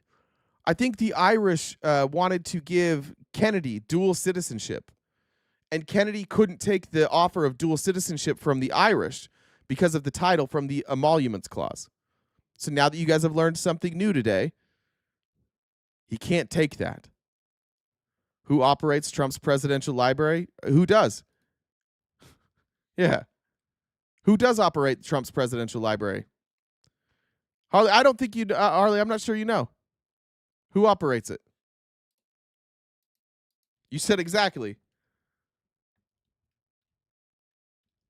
We've got a new subscriber. Do you know?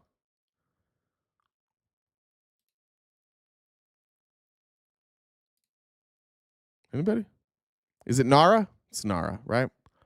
But the gift, they just operate the library. The gift that could be given, they could sell the plane, They could use the plane, but what's the plane for then? It's not given to NARA. It's given to the Presidential Library. Does NARA have Air Force One? People say, yeah, it does seem a little scripted. All right, anyways. Mike Johnson says, I don't know anything about it, but it's not my role to do my role as Speaker of the House. Then he goes on to say this. He had a weird day. I mean, this guy, like, we're just doing open corruption now. Raise your hand in the chat if you like insider trading. Raise your hand. Raise your hand if you think members of Congress should be. Let me ask the question differently. Raise your hand if you think members of Congress should be able to trade stocks. And I only want the Republicans to answer this. Do you think members of Congress should be able to trade stocks, given the fact that they know in advance with their legislation the impact it could have on the stock market? I just see middle fingers mostly. Amy Lynn said, release the Epstein files. Love it. Do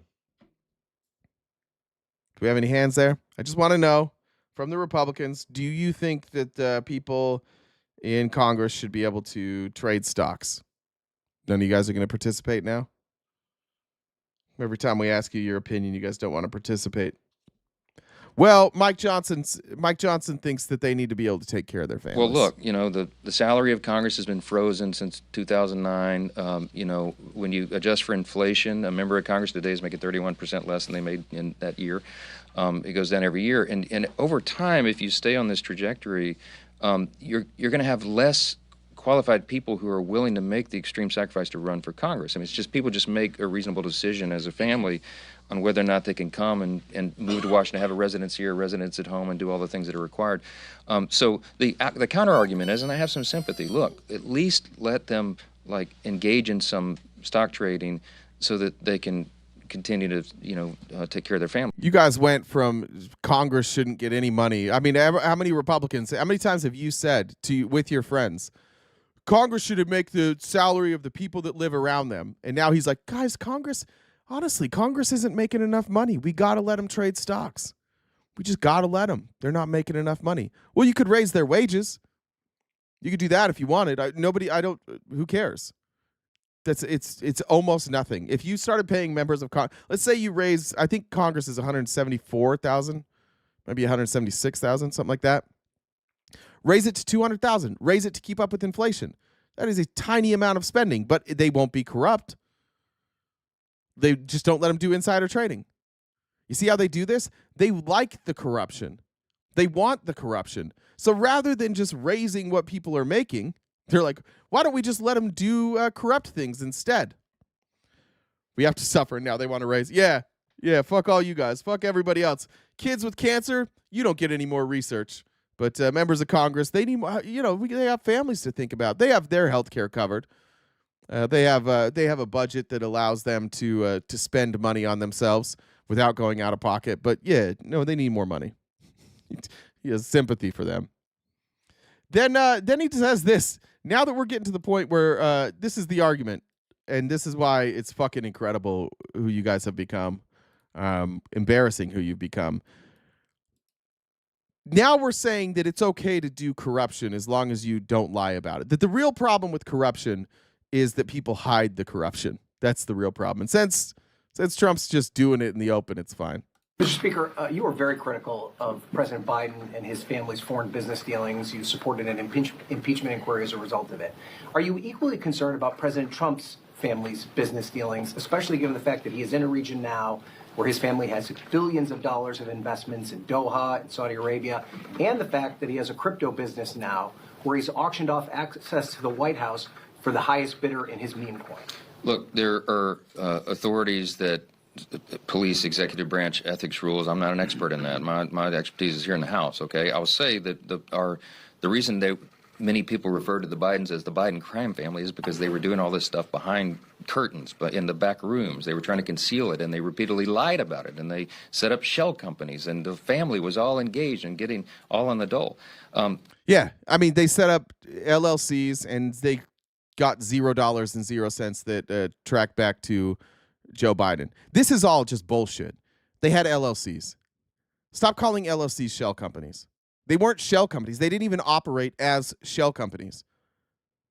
They operated as pass-through entities to avoid paying tax as income tax. Through if you pass them through as a shell company, then you have write-offs, you have a lower tax rate. That's what they did. Same thing that everybody else does here that is probably a 1099 contractor. Is that you create you're just a person and you're just selling solar, but you set up a business and you call it Solar LLC, and then you start writing off your gas, and you write off your car, and you write off a home office, and you write off your cell phone, you write off your iPad, you write off your internet, you write off all these things, right? And then you don't have to pay as much in taxes. That's all they did. They just set up LLCs. This idea that it was some like complex, convoluted structure, it wasn't. Every time they did a deal with a different country, they set up a new LLC. That's basically it. If it was a different product, they were all different ventures. And if you do it that way, you avoid paying income tax. It's a bad system we have set up, maybe. But that's all they did. Trump literally does this. Every time Trump has a new deal, he sets up an LLC. His entire business structure is exactly what Mike Johnson is talking about. Exactly. This is literally what Trump is doing. Do we have a list of all of his LLCs? No, we don't. Is he doing that openly? Is he telling us? No, he's not. He lies about the crypto thing all the time. He lied about setting up the crypto thing. He lies constantly. So this idea that Trump is somehow transparent, even if this was true, it's still illegal. And you proved nothing with Joe Biden. You could not find a single dollar that came from a foreign entity to Joe Biden. Literally, we already have hundreds of millions of dollars that we can track from foreign wallets to Donald Trump. And Mike Johnson's still like, yeah, that's $0. The problem with Joe Biden is we couldn't find a crime. That's how we know he's guilty. Trump, we can find them all. We see all the crimes. That's how we know he's innocent. That's where we're at. That's the stage of delirium that we're at now. If there's evidence of a crime, that means you're innocent. If there's no evidence of a crime, you're guilty. Was all engaged and getting all on the dole. Whatever the President Trump is doing is out in the open. They're not trying to conceal anything. But Mr. Speaker, the investment in the meme coin, those folks are not transparent. We do not know who those people are. I don't know anything about the meme coin thing. I don't know. I can just tell you that, I mean, President... What the fuck are you doing then? You spent 4 years every fucking day, every goddamn day investigating Joe Biden. Well, I don't know anything about this one. Well, I don't know. Well, you tell me there's no transparency. Oh, well, you know, that's just the president. That's up to him. You spent your whole fucking 4 years going after Joe Biden. And now when you have accusations here, you're like, well, I don't know. You know, you'll have to ask the president about that. I never saw Mike Johnson go, I don't know about what Joe Biden's finances is. You'll have to ask Joe Biden. Every time an accusation came through, this is the Biden crime family. This is the corruption. This is the deep state. Blah, blah, blah, blah, blah. And you found nothing. And now, like, it's open. We all have the evidence. We all have way more evidence of Trump's corruption than Biden's. And now he's like, well, I don't know. I don't know anything about that. Why would I know anything about that? I'm just a lowly Speaker of the House. President Trump has had nothing to hide. He's very upfront about it. And there are people who watch. Bro, nobody cares if the Biden family is corrupt. Nobody cares. You didn't link it to Joe Biden. If Biden is corrupt, Trump is corrupt. And you did an investigation into Biden, so why aren't you doing an investigation into Trump? That's the point. This whataboutism with you dumb motherfuckers, it's driving me nuts.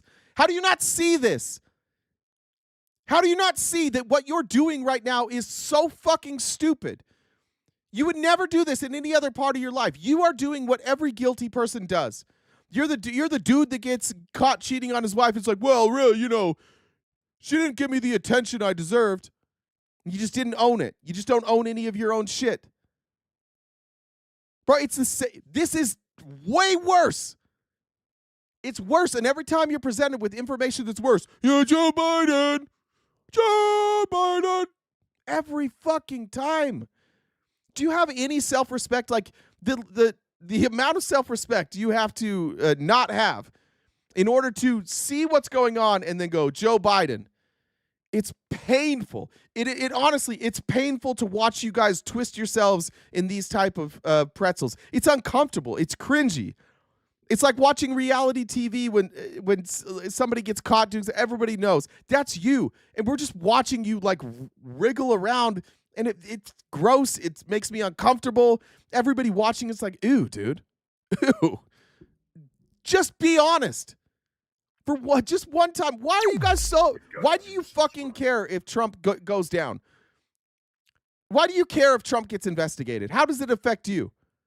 How does it hurt you? Why do you not want every fucking politician to be criticized, to be investigated, to make sure they're on the up and up? Why not? Why don't you ever accept that Donald Trump should be investigated for anything? Every single time he's been investigated from the start, before you even have the information, before you even have the evidence, you call it a witch hunt and you call it rigged. And then when the evidence shows up and it's overwhelming, it doesn't fucking matter because you already started with the premise that it was rigged, and so you will never accept any outcome. It's such weird behavior. It's such a strange thing that I have adults in the chat, full-grown ass adults with jobs, maybe kids, and you're up here just sucking this guy's dick every day while he punches you in the face. More, please. More, please. It's embarrassing. It's sick. You've got a problem, and you need to get out of this abusive relationship. This guy forces you to say the dumbest shit imaginable. Yeah, Joe Biden's bad, but Donald Trump, you know, really the reason that he keeps getting convicted of crimes is because he's so innocent, and you guys are so mad that he's so innocent that you convict him of crimes. Yeah, sure. Sure. Yeah, when's that ever happened, by the way? Ever in the history of the country? You know who, and when it does happen, you know who it doesn't happen to? White billionaire presidents. Or presidents in general. It's so fucking hard to charge the president with something. Not only could we charge Trump with crimes, he's been convicted of crimes. He has 2 civil litigations that he lost and a federal crime. Well, I guess not a federal crime, state felony conviction. He has 2 civil convictions and a felony conviction. All 3 could have been felony convictions without the statute of limitations. It's impossible to prosecute a president without overwhelming evidence. And the evidence was so overwhelming that for the first time, we could prosecute a president, and you're like, that's why he's innocent. He's innocent because there's too much evidence. This is crazyville we live in right now. It's fucking crazy. They gave him a plane, and you're like, yeah, well, he should be able to take a plane. Yeah, why shouldn't he be able to make hundreds of millions of dollars in crypto? He was a businessman. That's the same. Every single person who came into Congress who had a job, you could say the same thing. Trump to this day doesn't know what cryptocurrency is. He cannot explain cryptocurrency. And yet you guys are comfortable with him taking bribes because, well, he's a businessman. He was rich before. There's also this thing that I think a lot of you don't understand. People who are rich, like billionaire rich, they don't stop. The reason that most of us won't ever be filthy fucking rich is because we get comfortable. And I think that's an admirable quality. I do think it's something that capitalism has taught us is a bad quality, but I think it's admirable. I think it's admirable to get to a place in your life where you're comfortable and say, now I'm going to live. Now I'm going to enjoy this world. And then there are people like Donald Trump who have never really enjoyed anything. All they enjoy is winning and making money. The most fraudulent people possible, the people we should watch the most, the people who commit the most crimes, are the richest people among us.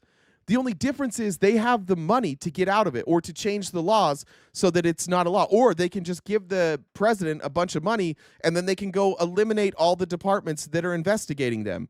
The biggest criminals in this country are the richest people in this country. I don't know who convinced you that somebody being rich makes it so they're not bribable. They're far more likely to be bribed if they're rich. Think of, you guys know that the Murdaugh family? You guys familiar with that? I think it was South Carolina.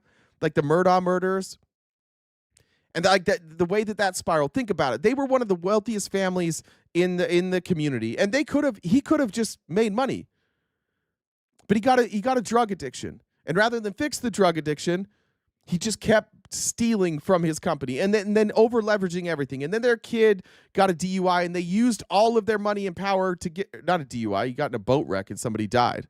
I don't want to diminish that. He wrecked the boat while he was drunk, and I think he was underage, and a girl died. And they were able to basically like use their power to try and put the charges on somebody else. And then eventually he was losing all his money, and his wife figured out that, oh shit, like this guy's bleeding money, and she decided to leave him. And he thought his only option, he had two options: kill his own family or be poor. And he's like, fuck, I guess I better kill my family. And then he killed his family. These people are psychos. The rich are crazy. They will do anything to keep their fortune. They will do anything to keep it. They are the most dangerous people in our society. It's the last person you should put in as president. The last fucking person. For whatever you want to say about Joe Biden. And there's a lot you can say about Joe Biden. That guy was in politics for 50 years. And his net worth looks like he's a guy who made about 200 grand a year. If I made like 200 grand a year for 50 years and I didn't really aggressively invest, my net worth would look an awful lot like Joe Biden's. And he like wrote books and stuff. He's actually a pretty terrible investor. That's a guy who, like, he might have been arrogant. He might have thought he was running shit in Washington. But I don't think that Joe Biden was a guy just looking at his record that was doing it for money. I think you could say he was doing it for power, for clout, for attention, whatever you want to say, if you don't want to say that he did it for good reasons. But it wasn't for money. We got to stop holding these people up with money. Like, oh, they're unbribable because they're rich. No. They are far more bribable because they are rich. That's what happened to Trump. You just look at Trump's finances. He fucked up so bad that banks in America won't bank with him anymore. And who came out of the woodwork to help him? Oh, the Russians, the Saudis. Don't worry, Donald, we'll work with you. They didn't really care about the money. They have unlimited money. They cared about his connections. And then when he started being political and he ran for office, oh my God, then the money really poured in. Because before they were just using him for his connections. They were using him for his access to politicians, access to people like Hillary Clinton. But then once he was in office, oh my God, this guy went into office in the hole, $1.8 billion, and now he's worth $6 billion. If you added up all the presidents together, you would not have the accumulated wealth that Trump has made since he entered office. Negative 1.8 to 6. We're at almost $8 billion. The collective wealth generated by every president that has come before Donald Trump does not touch $7.8 billion. It doesn't even come close. And that the very fact that he has that much money makes you guys think he's innocent. Everything he does that shows that he's guilty, he has convinced you is actually the evidence that makes him innocent. It's batshit crazy. It is legitimately batshit crazy that you guys are still believing this shit. You got to be better. I'll finish up with Mike Johnson here. All the ethics of that, but I mean, I've got to be concerned with running the House of Representatives, Is it and that's what I do. congressional oversight, though? That's the congressional responsibility, isn't it? Congress has oversight responsibility, but I think, so far as I know, the ethics are all being followed. So yes, that's your job. I don't know anything about this. I'm not going to do oversight. Well, why don't you do oversight? Well, because the ethics are being followed. How do you know the ethics are being followed if you're not doing oversight? Well, Donald told me. That's essentially what he's saying. No, as far as I know, Donald will tell me if he breaks the rules. If he breaks the rules, he'll give me a call and we'll do oversight. But since he hasn't called me and told me he's breaking the rules yet, all the ethics are being followed. Then Mike Johnson's asked about Medicaid and asked about specifically the nearly $1 trillion that they're taking away from people on government health assistance. And here's what he has to say. Even before the bill text had come out, Greta, they were running ads and put billboards up around the country suggesting we were cutting Medicaid. It's simply not true. And we were able to get the ads pulled down because... That's a fucking lie. It was true. And they didn't get the ads pulled down. This isn't... Sorry, let him finish it. Sorry. It's simply not true. And we were able to get the ads pulled down because they were based on false information. The bill text... Okay, this dumb bitch is lying to you. One, They're absolutely gutting Medicare and Medicaid. And 2, they didn't get the ads pulled down. The special elections were over, so they stopped running the ads. They complained all through the special election. These ads are lying, and they sent lawsuits, or they filed lawsuits. And by the time the lawsuits were heard, the election was over. And all the people had to do that were running the ads were like, yeah, we won't run them anymore. And then they step out there and they're like, look what we did. We got them pulled down. They were done. They had already been run. They didn't get them taken down before the end of the special election. They just lied. 2 obvious lies right there. 2 obviously provable lies. Are they cutting Medicaid and Medicare? Abso-fucking-lutely. It's in their own bill, in their writing. They've admitted it. The CBO verifies it. They've testified to it in front of Congress. They're absolutely cutting Medicare and Medicaid. And they didn't get those ads pulled down. But on Newsmax, you say whatever the fuck you want, and the people just believe you. So nobody's going to check him on that. Text was just filed on Monday, yesterday morning, and people are going through that and understanding what we're actually doing, Greta, is securing Medicaid. We're shoring it up. We're going to make sure that these essential programs are there for the people who genuinely need and deserve it. Medicaid is intended, remember, as a safety net for young pregnant mothers and the elderly and the disabled and vulnerable populations, not for able-bodied young men without dependents. Those are the kinds of people we're taking off the program, the illegal aliens who are on the... No. What is able-bodied? What is that? What if you have PTSD? What if you have a disability that like you're able-bodied, but you have, let's say, dyslexia, so maybe you have a hard time with certain jobs? What about if you get hired for a job, and let's just say you work at a place like Walmart, and they don't pay you enough. So you work 40 hours a week, but they don't pay you enough to get benefits. They don't provide health care that's affordable. And since you fall below the poverty line and you're able-bodied, you might be able to qualify through your state to get Medicaid.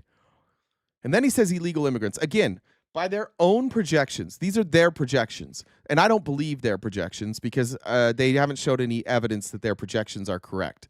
But by their own projections, out of the 7.8 million people who are going to lose access to Medicaid, I want to say Medicaid.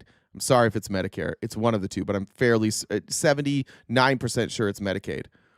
Out of the 7.8 million people that they propose pulling off of Medicaid, 1 million, 1/8 of those people are illegal immigrants. So what they're telling you is that in the waste, fraud, and abuse, 6.8 million Americans are able-bodied who are on Medicaid. And let me just explain why that's fucking stupid. Because if you're on Medicaid, it's not like you can just choose not to work. I don't know about you guys. I have a doctor. When I go to the doctor, they don't feed me meals. They don't pay my rent. They don't pay my electricity bill. They don't pay a car note. They don't pay any of that.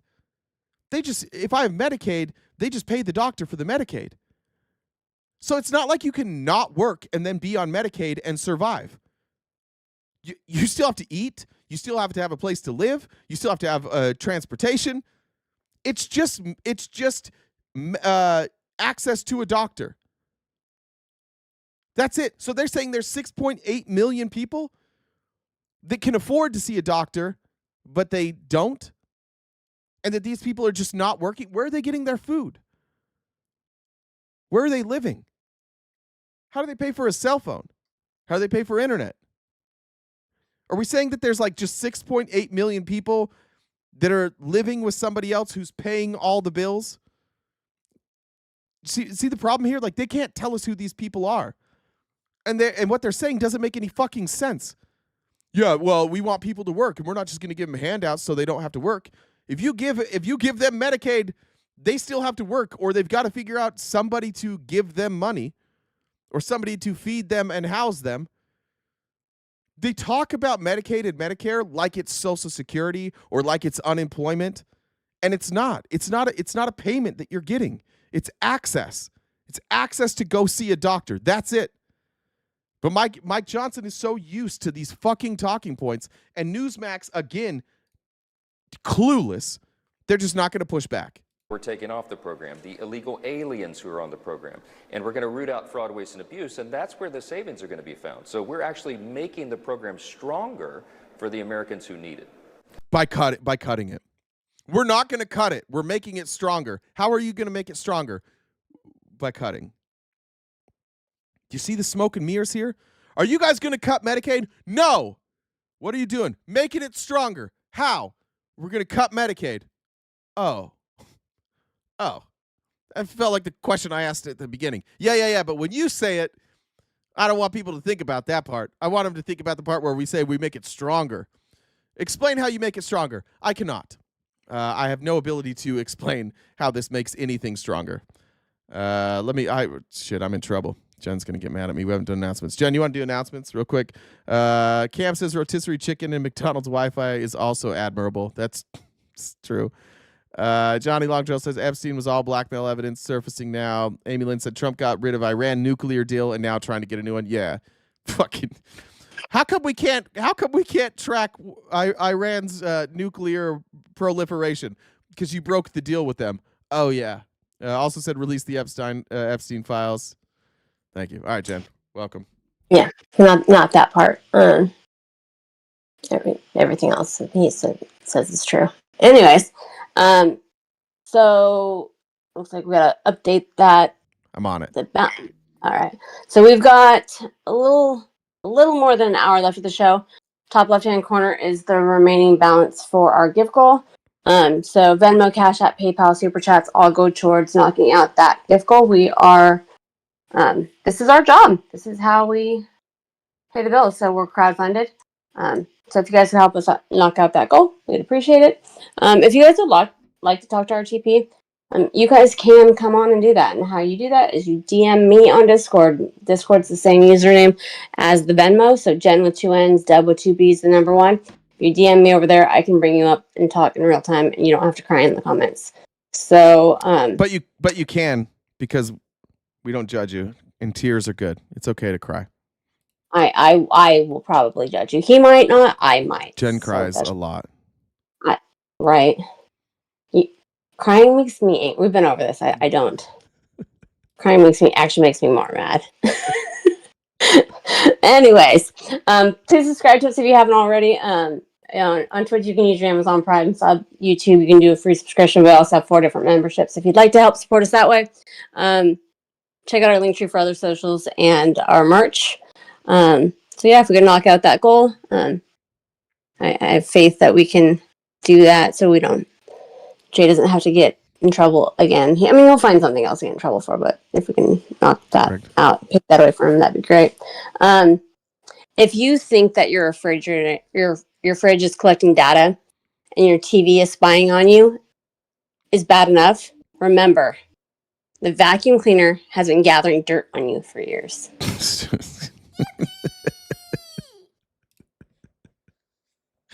Thanks, Danny, for the super chat. Appreciate it. All right, guys. Like Jen said, if there's 600-ish people here, if we all jump on the dollar train, we'll knock that out quickly. I'm going to move on here. This is Representative Senator. I don't know. I think Senator Doggett.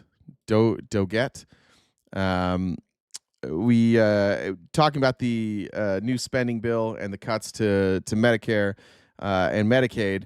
One of the things that has been useful for people to offset the rising cost of health insurance is that we have enhanced tax credits. So at the end of the year, you can take a tax credit that helps offset the cost that you pay for health insurance. And for whatever reason, this administration has decided that, and this Republican Congress has decided that that's no longer needed.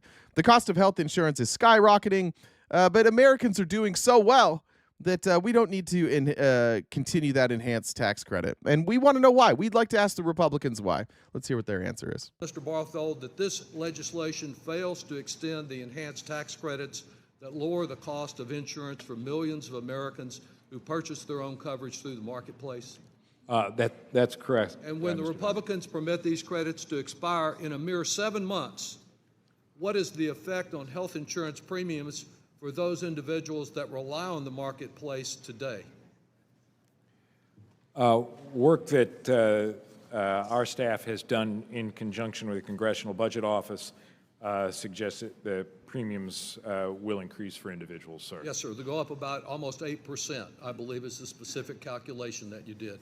And is it true that this failure on the part of Republicans will raise premiums not just for those, not that they'll raise them really for nearly everyone in the marketplace, not just for those who receive the subsidies? That's correct. That's part of the analysis. If my understanding is correct, failure to extend this policy will result in an increase in the number of uninsured Americans. Is that right? That's correct, sir. That's yes, sir. And I've received data. Yeah. I'm just going to give you an example. And Britt, I appreciate you telling me that I could share this because I think it was really important. So first of all, happy birthday, Britt. It is her birthday. And she helped with the outline today, like most days. And she wanted to share, she told me I could share this story. So Britt and Bider, who are married and lovely, they said they pay about $600 a month for BCBS health insurance through the healthcare marketplace, with a subsidy through the ACA because they're both self-employed. This means that with the expiration of this subsidy, that their current plan on the marketplace will jump from $600 a month to $1,200 a month, potentially more. What do we do with that? How do we think this is going to affect the American economy? I don't know what their financial situation is. Some people can afford to take that hit, some people can't. But what about the people who can't afford to take that hit? They can no longer afford medical insurance. They just won't have it. But they also can't qualify for Medicaid or Medicare. So that means millions more Americans that will be put in a position where just one medical emergency could wipe them out. You guys voted for this? This is what you wanted? We voted to wipe out healthcare for people again? Cue the incels here that are still on their parents' insurance that are lying. I make $300,000 a year. I don't even care. I don't even need it. I'm healthy. You're on your parents' insurance and you don't make $300,000 a year. That's a lie. Danielle said $1 for the dollar train. Thank you, Danielle. Appreciate it. Just one at a time. One at a time. We'll knock that thing out. Dollar Train's my favorite way because I get to see everybody's name. All right. Go ahead. Here is Bernie Sanders. Load. Pull this up here. He put this on Twitter yesterday. Trump's war on science is an attack against anyone who has ever loved someone with cancer. The American people do not want us to slash cancer research in order to give more tax breaks for billionaires. So this is cancer research, which has been slashed so far by 31% just in the first 3 months. This is what we used to do for cancer research. It was going up, up, up. Oh, then we had Trump, and then we slashed it. Don't worry about cancer, guys. We'll cut it. And then up, up, up. This part of this cancer research came in the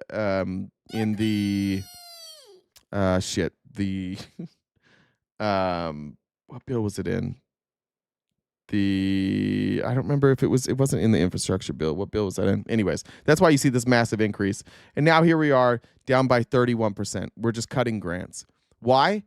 Why are we cutting grants? Because we have to offset the tax breaks we're about to give billionaires. What's more important, that billionaires get a tax break or that we continue to fund cancer research?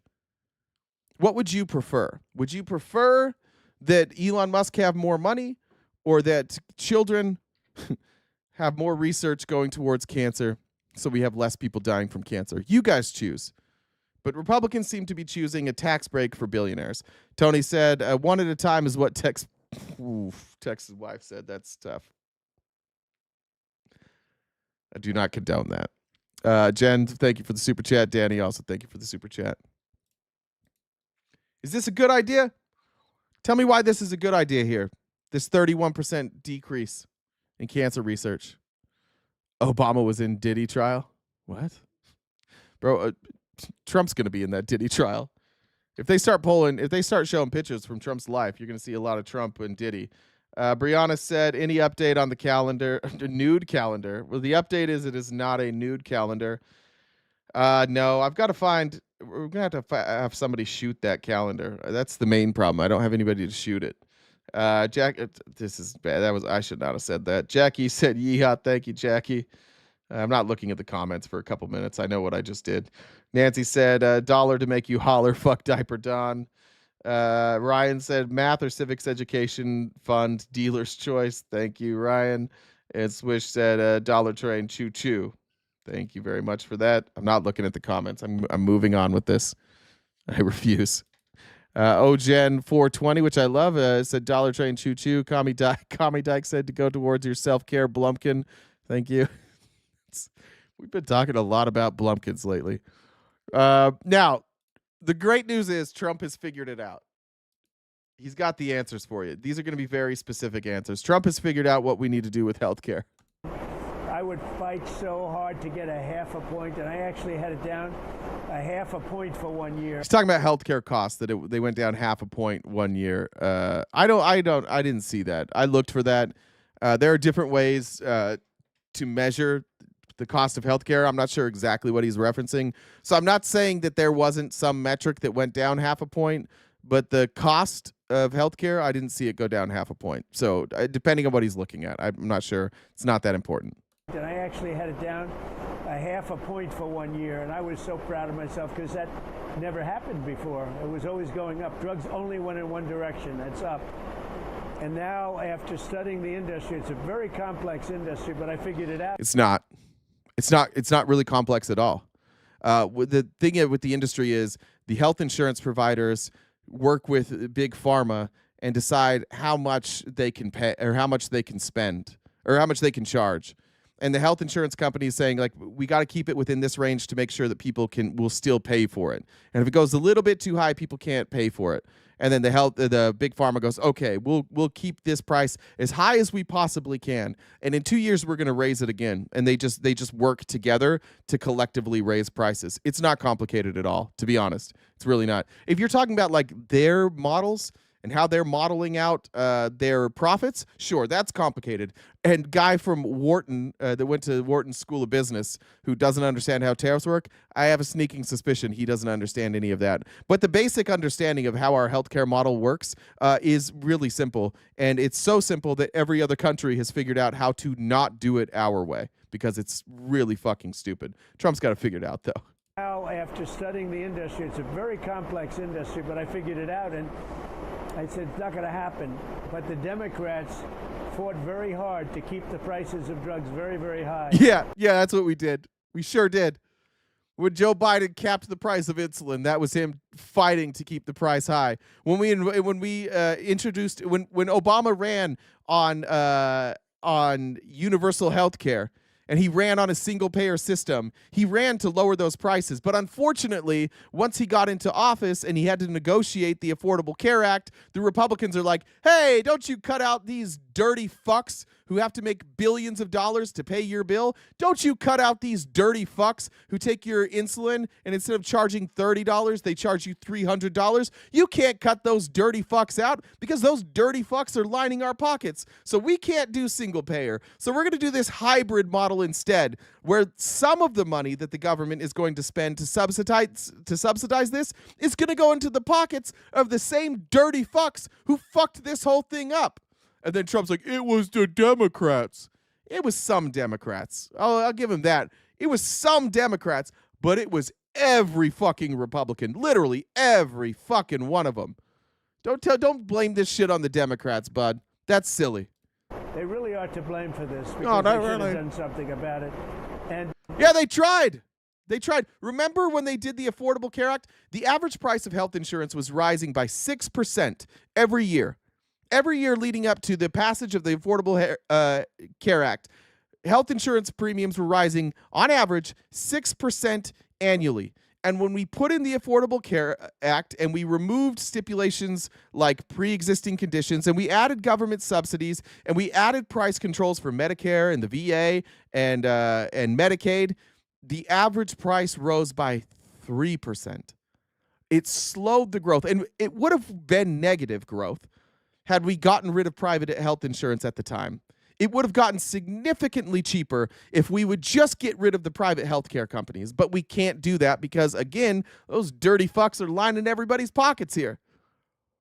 So do not listen to a dumb dick like this when he says, it's really the Democrats. Did he explain why? No. Did you guys just believe him? Yeah, probably, because that's what you do. You just hear a rich guy say something, you're like, well, he's rich, so he must understand it. No, he doesn't. And no, he hasn't figured it out. The only thing he seems to have figured out is that he has leverage through Medicaid, Medicare, and the VA. That seems to be the only part he's figured out, which is wild because everybody else has already figured that out. That's what Joe Biden did. That's how he that's how he capped insulin. That's how he did it. So when Donald Trump goes out there and says, I'm going to lower all costs 50 to 90%, no, he's not, unless he's going to do universal health care, in which case, if he does single payer universal health care, I'll wear a MAGA hat. I'll put on the fucking hat. If he does something smart, that would be two things he did. He's actually doing the opposite of what he promised he would do in the Middle East, and he's trying to create peace deals, not in the way he said he was going to do it. Remember, he said we were just going to go over there and flex our muscle and show them our dicks, and they'd be like, oh, okay, we'll stop.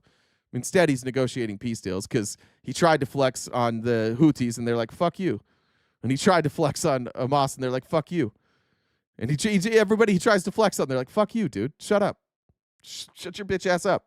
So now he's doing it the other way, where he's realized that nobody thinks he's tough anymore. And so now he's like, well, what if you guys just bribed me instead? And that seems to be working. But this would be the second good thing that he did, is if he got universal health care done. By the way, here's the prescription drug prices. I don't know what he's talking about here. Couple key points here. Drug manufacturers may change the list of their drugs at any time after the launch. This is from, the Assistant Secretary for Planning and Evaluation. It is a .gov. This is what these are the numbers our government is relying on.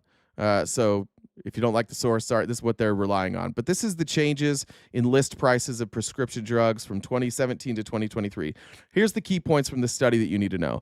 High prescription drug prices create affordability challenges for patients, healthcare payers, employers, and taxpayers.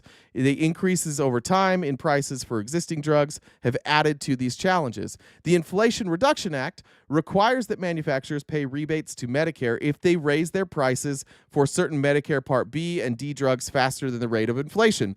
Joe Biden, through the Inflation Reduction Act, capped the amount that they can raise your price. Trump wants to undo that, just so we're clear. Trump wants to get rid of all of those protections. Most drug manufacturers make changes to their prescription drug prices in January or July. Usually the largest increases take place in January. From January 2022 to 2023, price changes ranged from a decrease of 99% to increases over 3,000%.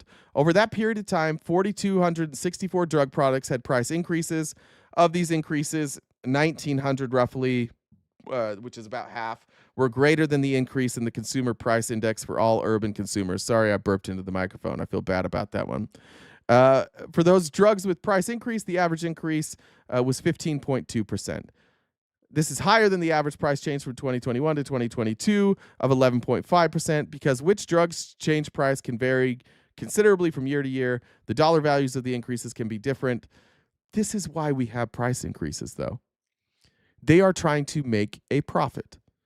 And they have shareholders, and their share price needs to go up, and they need to recoup. Like the people that may give them money for R&D, they want to see a massive increase on their return on investment.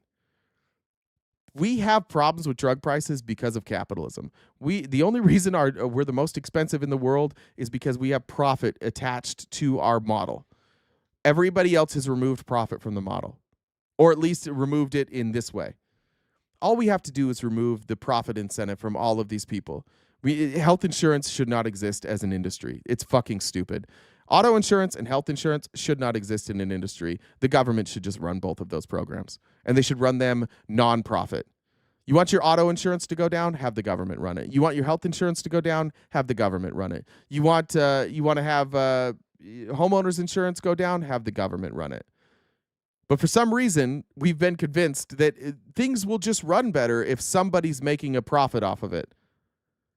Certainly, all of these things will get better if some CEO makes $50 million off of this. That'll make it better. It's a lie that we've all been told for years and years and years, that if the government runs it, that it'll get worse. Well, we'd have to explain this. When you take the results and you poll people that have private health insurance versus people who have Medicare or Medicaid or the VA, and you look at even things like outcomes, the health outcomes for people on government health insurance are better than the outcomes for people on private health insurance. The overall satisfaction from people on private health insurance is lower than government health insurance. The cost out of pocket is significantly lower to those on government health insurance than private health insurance. The only thing private insurance does better is elective surgeries, and they're better at charging you more. Those are the big things. That's basically all that they do that's better. But because you guys have been convinced that socialism equals bad, and then you've been fed this bullshit about long wait times because you look at Canada and you're like, Canada has longer wait times than us, therefore universal health care is bad. Okay, but we're number 2.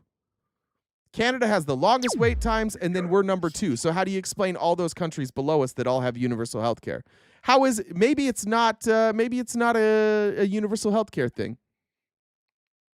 Canada, if you look at, their wait times are for different reasons than ours. Theirs is because of lack of access. It's tough. Canada's very rural. It's a massive country.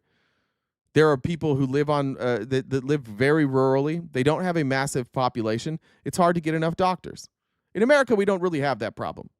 In America, the reason that people wait a long time is like my dad. Like, my dad's been on health insurance his whole life because my mom was a school teacher, and she paid for the best health insurance she could possibly get through the state of Utah. And when my dad got stage 4 cancer, he waited 6 weeks to start chemotherapy, even though his doctor said, we want to start you tomorrow. We will start you as soon as we can. The sooner, the better. And it took 6 weeks because his health insurer wanted to nickel and dime him.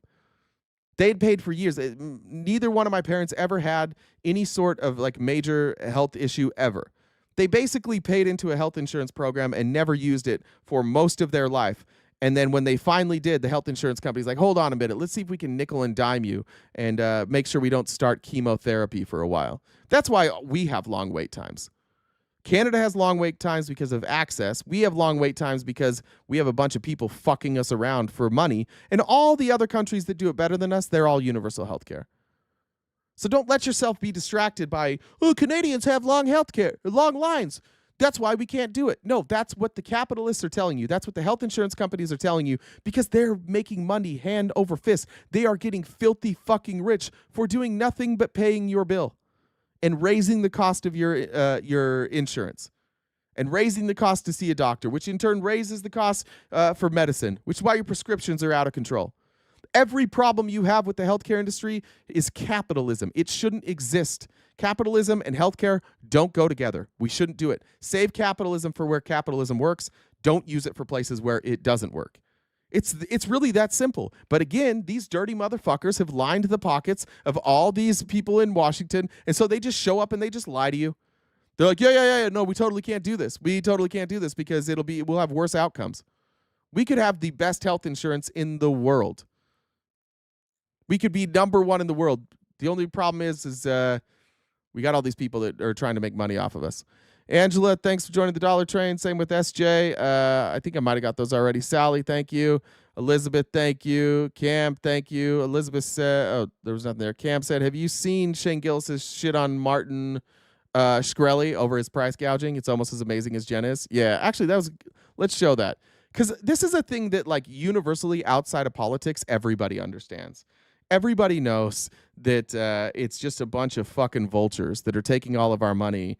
What's that guy's name again? What did you say his name was? Martin Shkreli. What the fuck? That was weird. I clicked on the 49ers. Shane Gillis, Martin. We'll just do that. Shkreli? How do you spell his last name? I remember what podcast that was on.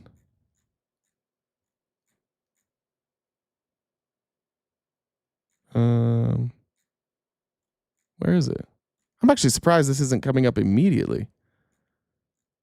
Cam, will you just find it and send it to Jen? We'll still be on this, so I can send it to Jen in a minute. Because I can't find it.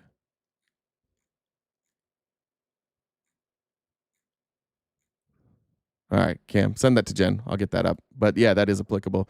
The point is that like everybody outside of like politics recognizes what we should do. It's very simple.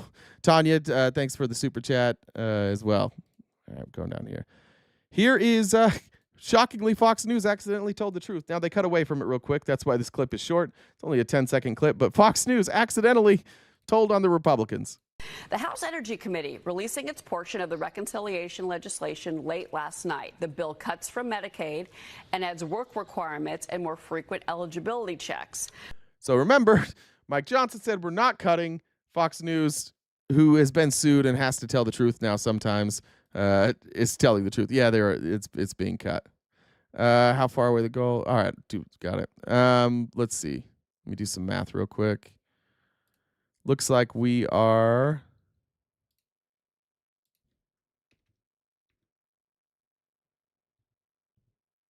There we go. I did the math. There we go. We can ride that dollar train all the way home. We got this. Protesters stormed the building. This was actually fucking unbelievable. All right, listen. I need to say this beforehand. I just need to say beforehand that I am not trying to mock anybody with a disability or anybody with a jazzy scooter.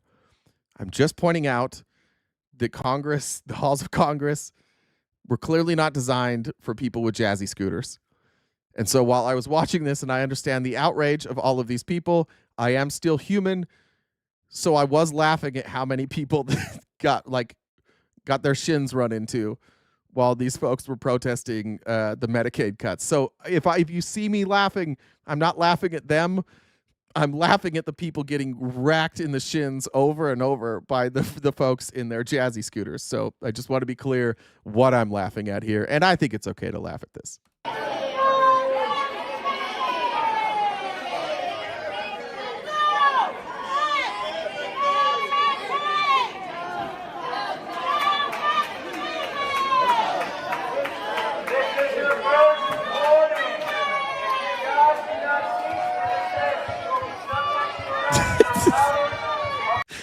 This guy with the megaphone.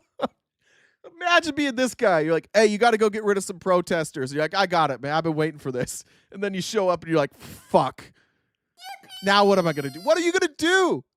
You going to pick them up? They're in a fucking scooter. And then if they drive away from you, what are you going to chase them down? I understand this is serious. At the same time, it's fucking hilarious because he doesn't know. He has no clue. What are you going to do here, dude? How are you going to get these people out here? It's just like, hey, please stop. Or else, I don't fucking know. Just stop, please. I'm supposed to do something right now. I can't do anything. Yeah, literally has his hand in his pocket. Just, he doesn't know what to do. I love these people so much. Amy said Republicans are so miserable they can't stand us and come here every day.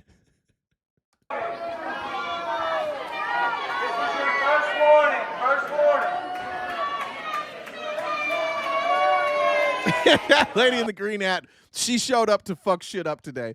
Everybody telling her to be quiet. She's like, nah, I got this. And this dude showed up. He's like straight from the prohibition in his overalls. These are my favorite protesters I've ever seen in my entire life. Yeah, the optics are not going to be good for Republicans on this one. It gets worse. So then they finally get in the room, which was obviously a fucking nightmare. Just because again, this is an old building.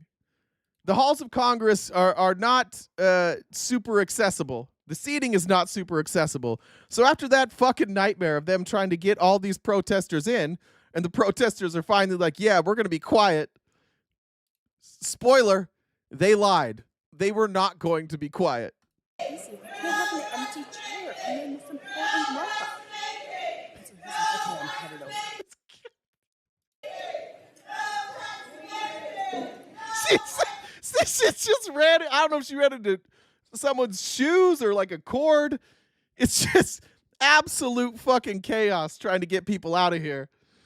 And it's my favorite protest that's ever been done. I think we should exclusively have protests for people in jazzy scooters because it makes things so much better.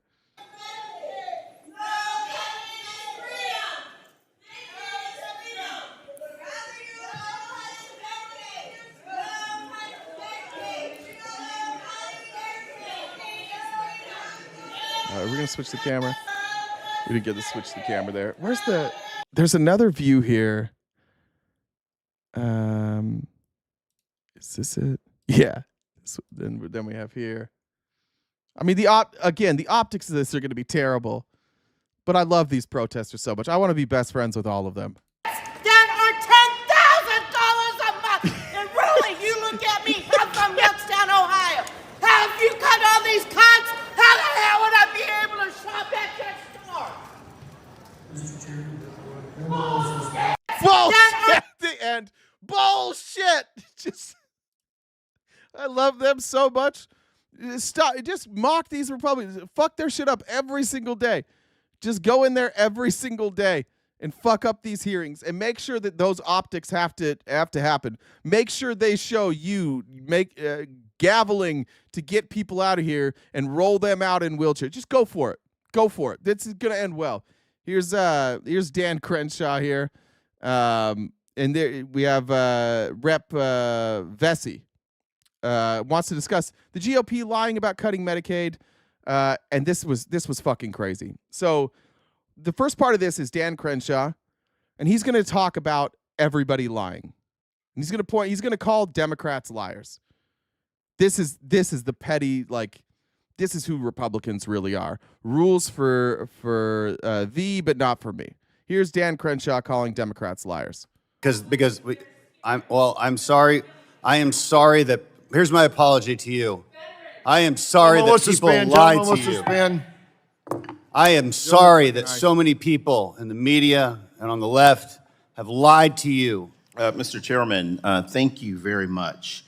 You are going to hear a lot about lies. That is an eye patch. I think maybe shrapnel. He's former military. And I believe he had an eye injury. I think it was shrapnel that took out his eye. So he always wears an eye patch. Let me tell you who the biggest liar of them all is. That is Donald Trump. Yes. Donald Trump promised he wouldn't touch Medicaid. That was a lie. My Republican colleagues, my MAGA colleagues, swore up and down that they wouldn't touch Medicaid. It was a lie. Objection. Now, hold on a second, Mr. Chairman. Everybody over here has been hollering about lying, and now all of a sudden they're objecting. All right, gentlemen. Come on now. Come on now. The objection is a reference to the President of the United States in relationship to lying, which is invited. They stopped the hearing. You can't call Donnie a liar. You can't say that Donald's a liar. If I don't object right now, I'm going to hear from him. That's what we're stopping this hearing for. You said Donald Trump is a liar. Are you thin-skinned snowflake little bitches out of your goddamn minds? There is nothing soft. Like baby shit isn't as soft as MAGA Republicans. Don't say he lies. Don't do it. Come on now. Rules. They've been hollering about lying the whole time, and now I get into my spiel, and then they want to make an objection about it? Come Chairman, on. lying generally is acceptable. Lying specifically is not. Come on now. Come on now. All right, the gentleman will suspend. So and they've been calling us liars this whole time. Yeah, decorum is one thing, but again, like the Republicans called the Democrats liars all throughout this hearing, and the Democrats, because they're adults and not whiny little bitches that are cucked out to an 80-year-old geriatric moron. They didn't care. They're like, fine, you can call us whatever you want. We're adults, but not the Republicans. You called Donald a liar. We don't like that. You can't say that he's a liar. God, you guys are bitches. Can I resume, Mr. Chairman? all we're saying is members of Congress, members of the Senate, and the president are in our speech and our debate is protect you from insult. So we should. By the way, that was a rule that Republicans added now that they're in power. That's their rule. You used to be able to say it. Specifically the president. You could call the president a liar. But the Republicans are such fucking cucks, and they don't believe in free speech, and they are thin-skinned. They changed the rules so you can't say bad things about Donald Trump. Adult human beings made rules that said, you can't say bad things about the president, but we're the party of free speech. Y'all are bitches, man. You're all bitches.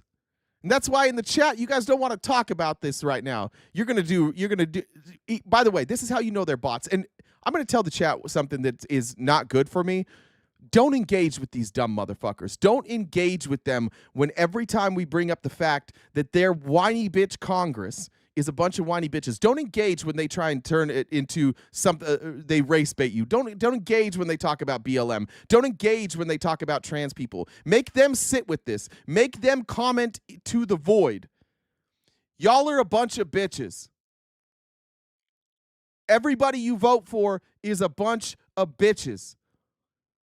I don't like it if you say mean things. Toughen the fuck up, snowflakes. Toughen up. And if you don't like it, sit there with it. Sit for a second. But don't try and change the subject. Don't bring up trans people. Don't bring up your racist or homophobic shit. Be an adult and sit with it. And ask yourself, am I comfortable knowing that the party that represents me is writing rules that says you can't be mean to Donnie? It's not fair if you're mean to Donnie. That's the party that you're proud of? Just sit with that for a second. Not use the word lying and so forth moving forward. I get it. I've heard it said before. You guys have been saying it the whole hearing. You guys have been saying the word lying the whole hearing. Excuse me? It's not this generally. is ridiculous. Your Mr. point's Chairman. Point of clarification, let's Mr. just Chairman. not use the word lying as we talk Mr. about Chairman. each other. I'm just saying. Guys, let's just not say lying anymore. Most of us are in our 60s, but that's a bridge too far. We can't say lying anymore. I know that they did it the whole time. That's the thing. Like, there's not rules. You guys don't have beliefs. You have nothing. You literally believe in nothing. Free speech? No. Only when it benefits you. Oh, we're pro-Israel. Yesterday. Never mind. Free Palestine. Joe Biden doesn't have the authority to tell drug companies that they can't spend or charge more than $35 for insulin. Yesterday, Donald Trump like, I'm going to cap insulin. I'm going to cap drug prices. Yeah, that's what we believe now. You literally don't believe in anything. And this is my frustration with your party. And honestly, frustrating that you took away so many good people from reality. So many good people now live in a reality where they just blindly defend Donald Trump fucking always. He will change your beliefs on a dime and you'll just roll with it. And now we can't even have a congressional hearing about you guys lying about cutting Medicaid. We have to derail the whole fucking thing because somebody pointed out that you were lying about Medicaid. And you're like, that hurts our feelings. And our feelings are more important than you telling us that we lied about Medicaid. Don't tell these people we lied. That hurts our feelings. Bitches, all of you. All of you. If you're still like MAGA to the core, bitches. In general, I'm Mr. Chairman, California. Point of order. Just point of order. Gentleman's recognized for a point of order. I have a question for you, Mr. Chairman. Yes. In your opening remarks, you talked about Joe Biden. That's right. So can you explain to me the difference there? Okay. I talked about the Biden-Harris policies. I didn't say Biden-Harris lied to the American people. I didn't say that. I didn't say anything like that. So Your members have called us liars in the last 15 minutes. I've asked everybody to suspend. Yeah, but now that they're complaining about it, I'm just going to ask you guys not to do it. They were allowed to do order because they were being called a liar. They didn't bring a point of order because what they were doing was a lie. They brought a point of order because somebody said Trump lied. That's not. We can't point out that dear leader lies. That's what the point of order was. Well, we don't care if you say shit about us or anybody, but just not Donnie. We got to protect Donnie. Oh, I read that one. Brother Bob, thank you for joining the Dollar Train. We're easing there. I'll go a little over today because I was late and then we stopped, but we're a little ways away from that. There we go. Might be, but donations could be low because I called people bitches a lot today. That could be on me. I apologize on that.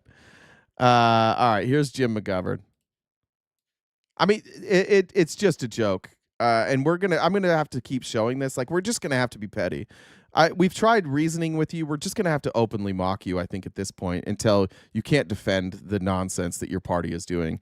Here's Jim McGovern. And there are millions of families in this position, folks who paid taxes and played by the rules, expecting that their government will help them if they fall on hard times. And you guys want to tell them to all go screw themselves. It is so out of touch, it takes my breath away. You guys make Marie Antoinette look down to earth.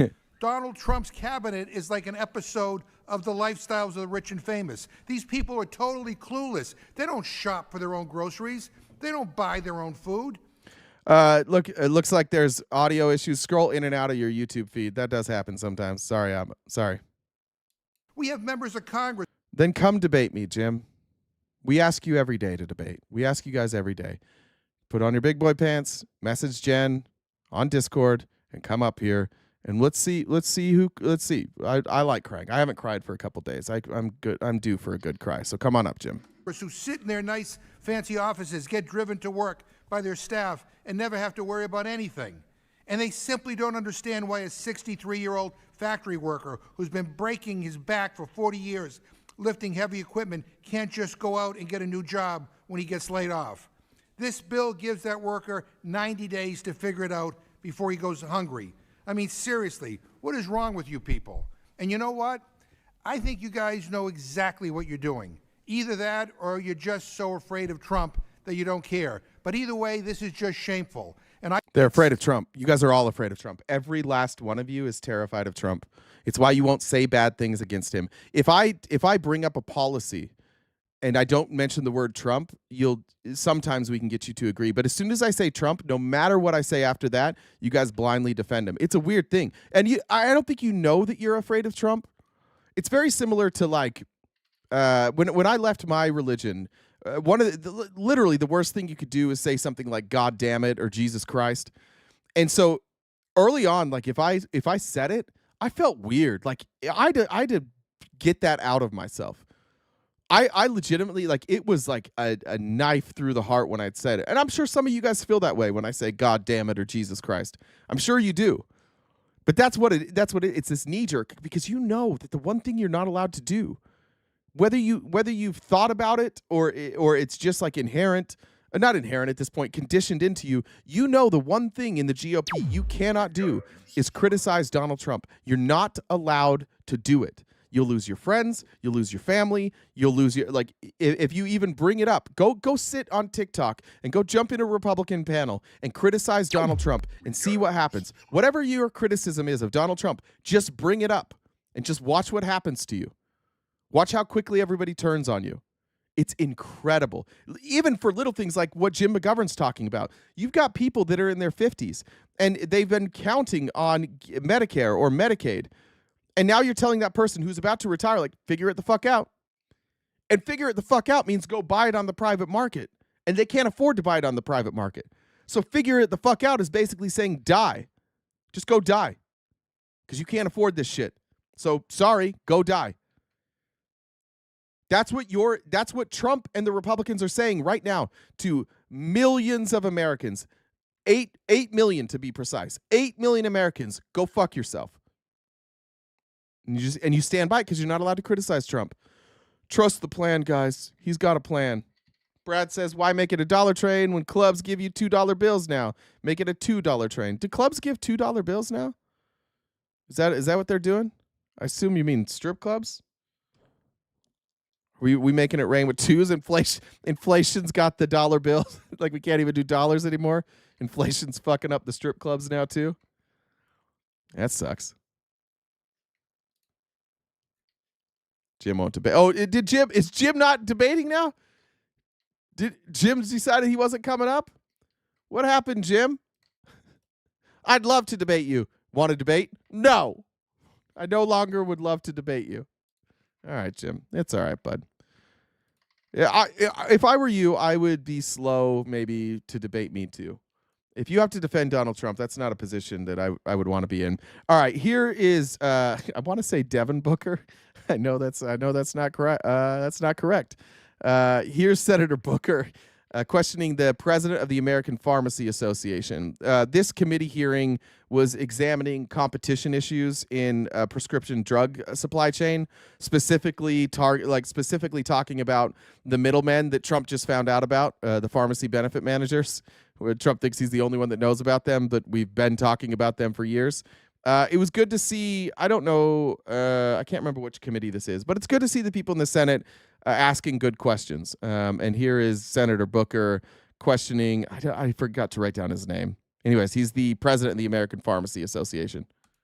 What happens when a person with a life-threatening disease cannot get access to a life-saving drug?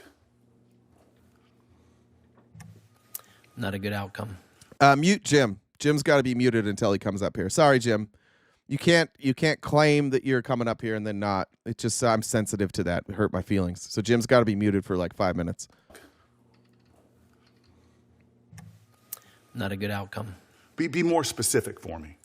If it's a life-threatening situation and they're not getting access to that medication, then the life is at danger. And you know situations, right? I do know situations. Where contributing to the death of an American was their inability to access, over time, the life-saving drugs that they need. Or because of the process of being put into place, such as prior authorizations that wasn't done timely and the person stroked and died, yes. So why aren't we calling this what it is?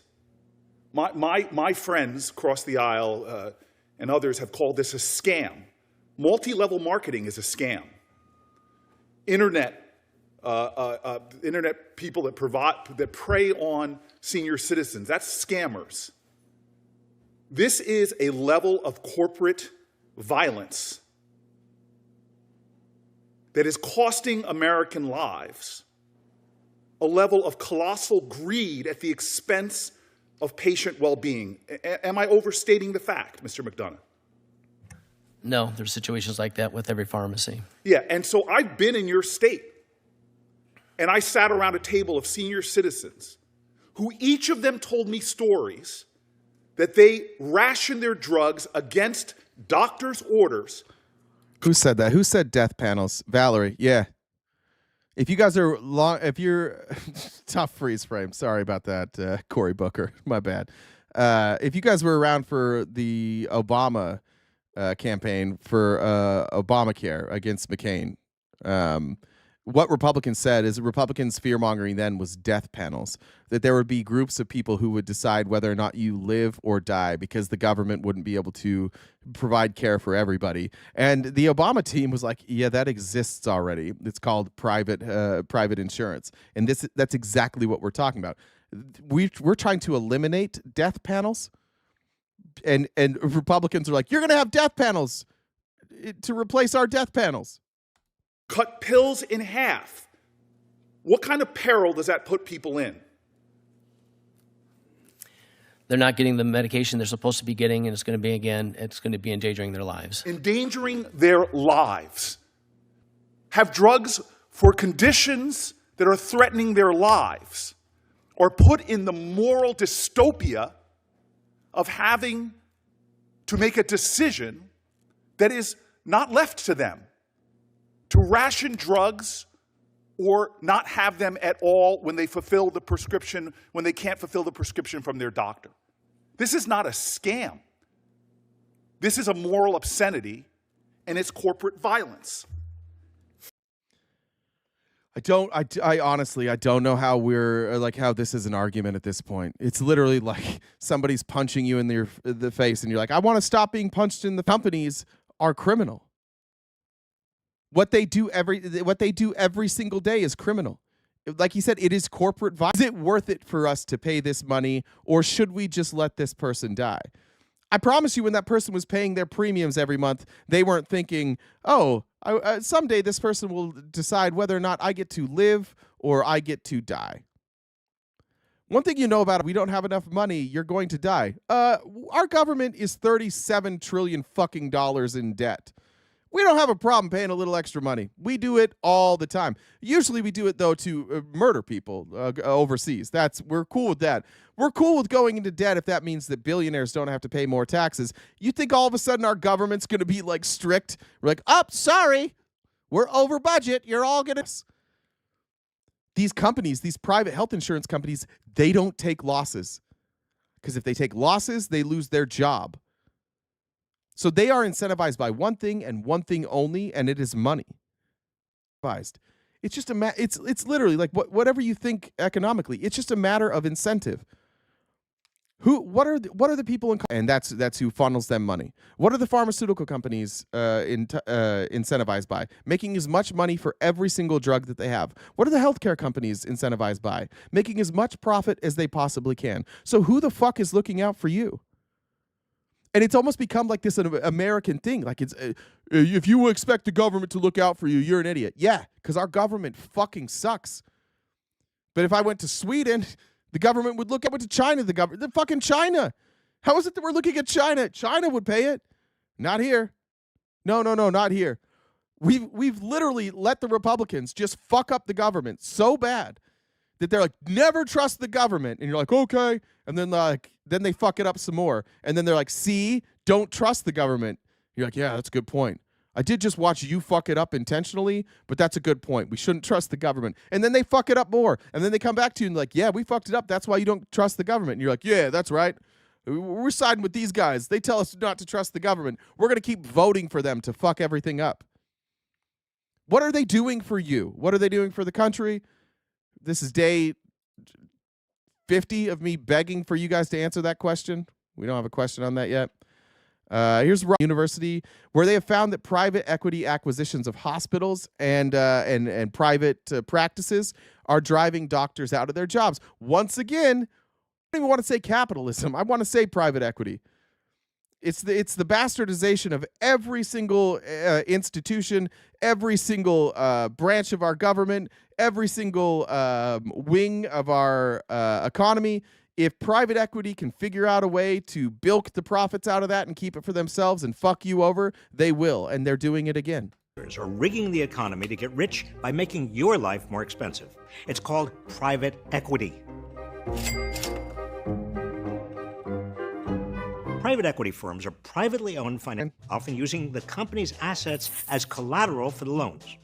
They then make the purchased company profitable. And thank you, Terry and Natalie, for joining the Dollar Train, and Susan, and thank you, Nomadic Introvert, said it's so hot when you yell at MAGA. Thank you. Appreciate that. Well, by cutting wages, outsourcing jobs, and stripping assets. Then they resell what's left of the company, often laden with debt, and pocket the returns. Private equity managers have their tentacles in so many industries that they touch almost every part of your life without you even knowing. These are just a few. First, housing. Private equity has a hand in today's skyrocketing housing costs. Private equity-backed real estate corporations are buying up both single-family homes and apartment buildings at record rates.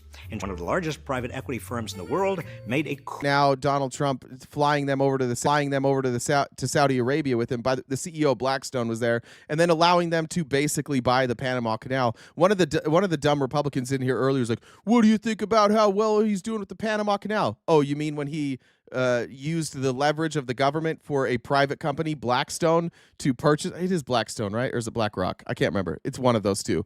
One of those two bought both ports on the Panama Canal. Cool. When it sold off its shares of the rental company it created, Invitation Homes, more than double what it initially invested. So what happens when your landlord becomes a private equity firm?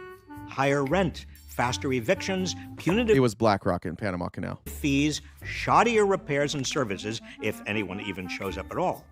Even if your building isn't owned by a private equity firm, their impact healthcare. Over the past 2 decades, from buying hospitals to staffing emergency rooms to taking over nursing homes. Team Health, a staffing agency owned by Blackstone, charges about 6 times what Medicare charges in emergency. Is it muted for everybody? Are we just fucked everywhere? Let's see what Jen. Jen, are you still here? Sully said because Jen said so. Please use keyframe frequency 4 seconds or less. Yeah, it's glitching on both. I just switched. Let me change. I mean, it's Let me see if I can better go. right now, but yeah, it's been glitchy. Oh, I can't change any of those numbers. I don't know if right now it says screen on YouTube. Okay. Well, I did make a change. I went to a dedicated IP, so we'll see. It's good now. It was glitching, so. God damn! I pay so much for my internet too. It's supposed to be like so do fast. You have finger optics? I know I have fiber optic. I guess I need to switch to finger optic. Yeah, finger's the way of the future. So. All right. Thank you. Jeremy, thank you. Vicky, thank you. Said juice to in your part because Jen said so. Appreciate it. Team Health and Envision, another private equity-owned physician staffing firm, are notorious for their surprise medical bills. Don't you just love surprise bills? Team Health and Envision doctors aren't covered by insurance. So when a patient goes to an in-network hospital but is seen by a private equity doctor, the patient gets stuck with a surprise out-of-network bill. Beyond eye-popping costs, patients can also expect lower quality care. A sweeping study examined private equity-owned nursing homes and found dire effects. Staff hours were slashed, jobs disappeared, and the use of antipsychotic medications, which have a host of dangerous side effects, skyrocketed. All this contributed to a 10% increase in patient mortality. And this is where we need to capitalize on our side of the aisle. The Maha moms, the granola moms that RFK was able to capture, the anti-vax crowd that RFK was able to capture, they need to understand this. This is something that RFK, God, he's such a fucking charlatan.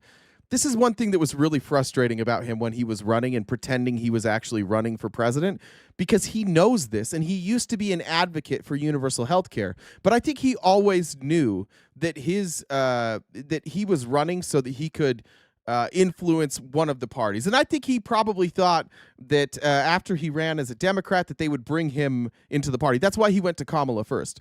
She didn't want to give him a deal, so he went to Trump. But this is where we need to capture. You want to talk about overprescription? Why are drugs overprescribed? Capitalism. Why are healthcare costs astronomical? Capitalism. Why in some states is it really difficult to get like a screening and a diagnosis for ADHD, where in other states it's super simple. You can go meet a doctor once and you get prescribed as a child. Why? Because of capitalism, because of access to healthcare. These private health insurance, they don't want you to go see a doctor 5 times. They don't want to pay that doctor 5 times while they assess what your condition might be and what medication you might be on. They want your doctor to have one 30-minute visit with you, diagnose, and get on medication. They don't want to stretch that out. So then the doctors are left in a really tricky situation because the doctor's like, well, I really should take 5 visits, but their healthcare is only going to pay for 1 visit, and they don't have the money. So I've got to do everything I can in 1 visit. Universal healthcare solves so many problems in this country, and it saves you money, it saves your employer money, and it gives you better healthcare. And we've got to get that message across because we still have too many dummies in this country who are like, no, dude, I'd rather pay for my own healthcare than do socialism. We've got to overcome that. That's more than 1,000 lives lost every year on average. Now, if private equity is doing so much damage, how come it isn't the front page story on every paper in the country? Well, for starters, hedge funds and private equity firms own half the nation's daily papers. And about a quarter of U.S. newspapers, over 2,000 publications, have shut down over the past decade and a half. What did Jeff Bezos say with the Washington Post? I'm no longer going to allow people to write about stuff that isn't pro-capitalism. What is Jeff Bezos trying to do right now? Do you know why do we think Jeff Bezos might have done that? Jeff Bezos is trying to have Amazon Pharmacy take over everything. Jeff Bezos doesn't want universal health care. Jeff Bezos wants to profit off of all of these things, and he wants the largest profit margins he can possibly get.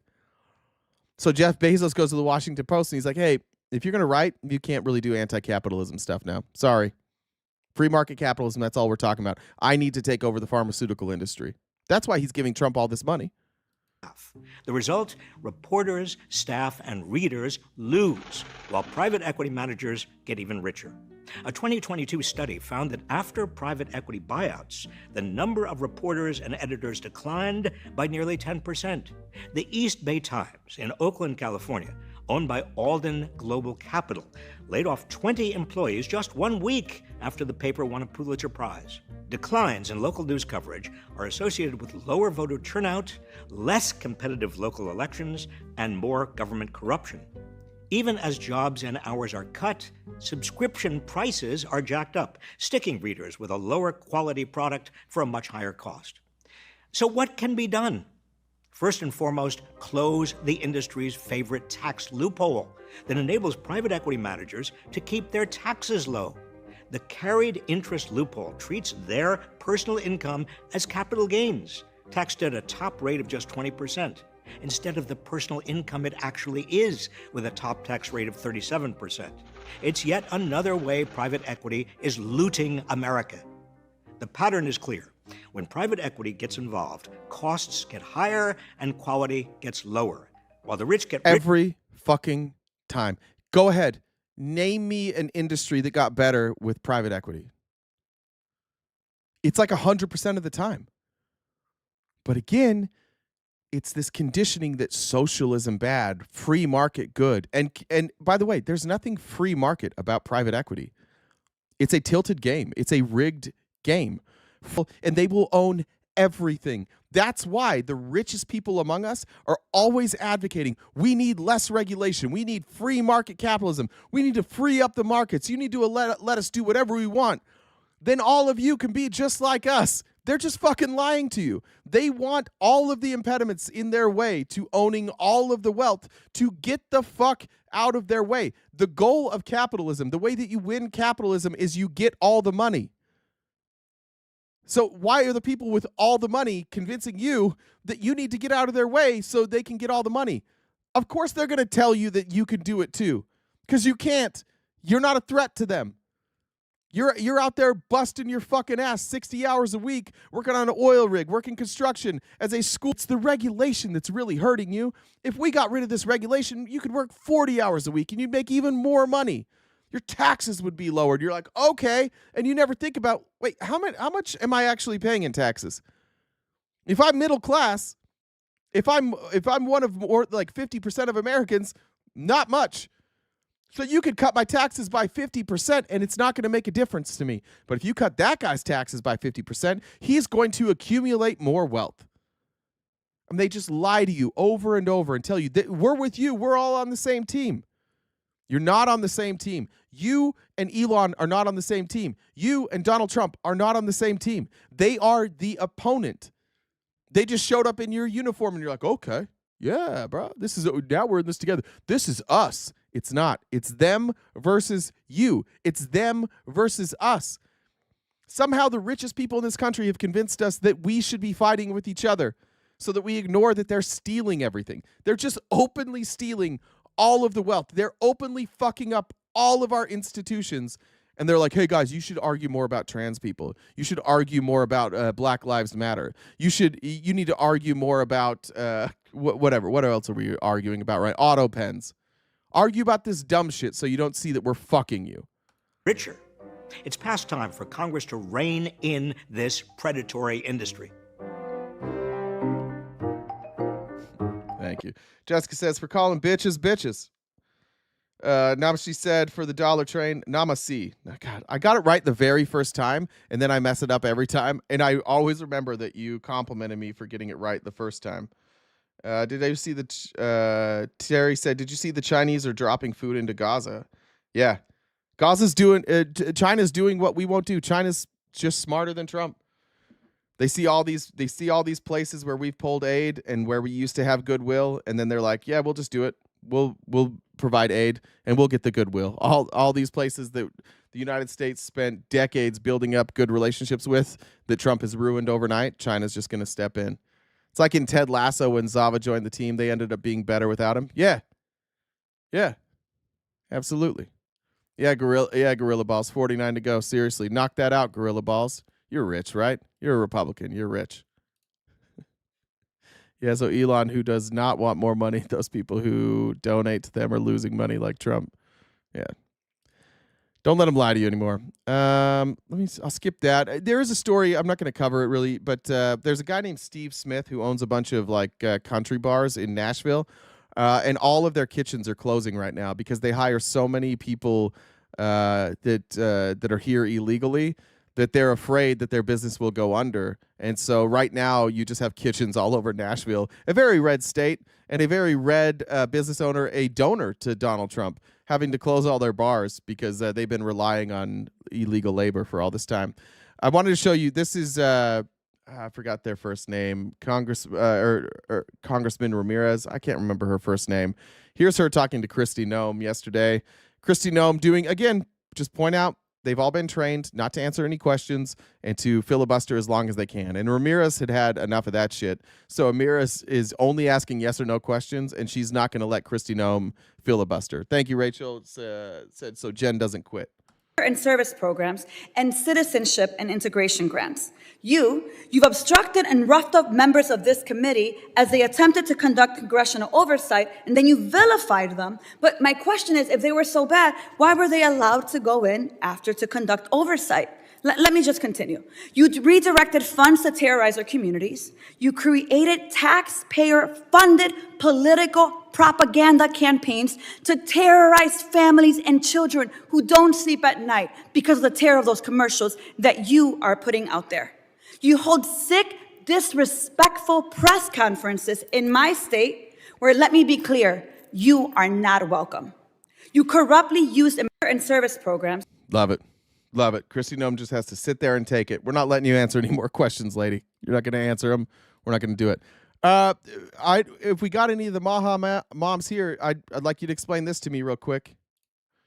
What do the Maha, the Make America Healthy Again people think about this? The EPA has estimated that more than 158 million Americans are exposed to these chemicals through their drinking water. Last year, the Biden administration set very low limits for 6 common PFAS contaminants in drinking water. Now the EPA... When this rolled out, there was a bunch of RFK people who were like, see, now you guys are listening to RFK. They were bragging about this. Like, yeah, look, he's getting his way. Just so we're clear, this was celebrated across the board. Nobody disagreed with this. I don't remember any Republicans even coming in saying like, that was a bad... The agency is giving water utilities 2 more years until 2031 to meet the new limits. Nah, it's fine, guys. 7 more years. 4 of you, we might just let you keep doing it. The other 2, you have till 2031 to clean up your shit. We pumped about that? I'm Dalat Ajasa, covers environmental health for the Washington Post. What are PFAS and how widespread are they? Compounds used to repel grease, water, and oil, and they're the strongest bond in chemistry. And they're really persistent. I mean, they have the nickname forever chemicals for a reason. And it's not just in drinking water. Where else can it be found? Scientists estimate that PFAS are in the blood of almost every American, and they're found in remote regions around the world, even as far as Antarctica. And is it in soil because it lasts so long? It's in the environment. It's in the air, it's in the soil, it's in the water. But, people are primarily exposed to PFAS in drinking water. And what does research say about the effect on human health of these things? Yeah, the effect of human health is pretty toxic. PFAS, even at the smallest detectable level, are toxic to humans. They're linked to a variety of cancers, including rare and reoccurring cancers, weakened immune systems, low birth rates, developmental delays, infertility, and much, much more. And what does the EPA explain why they're doing this? How do they explain it? They were met with challenges from the water utilities and chemical manufacturers who said that the costs were too steep and that the time was too tight for them to comply with the standards. They were given until 2029 to do so.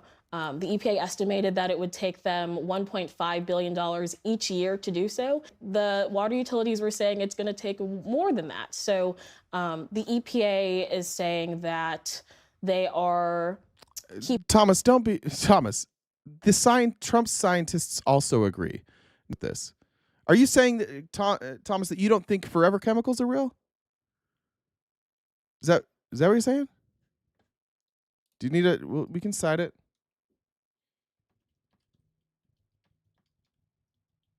We can cite it. Compare the immune system.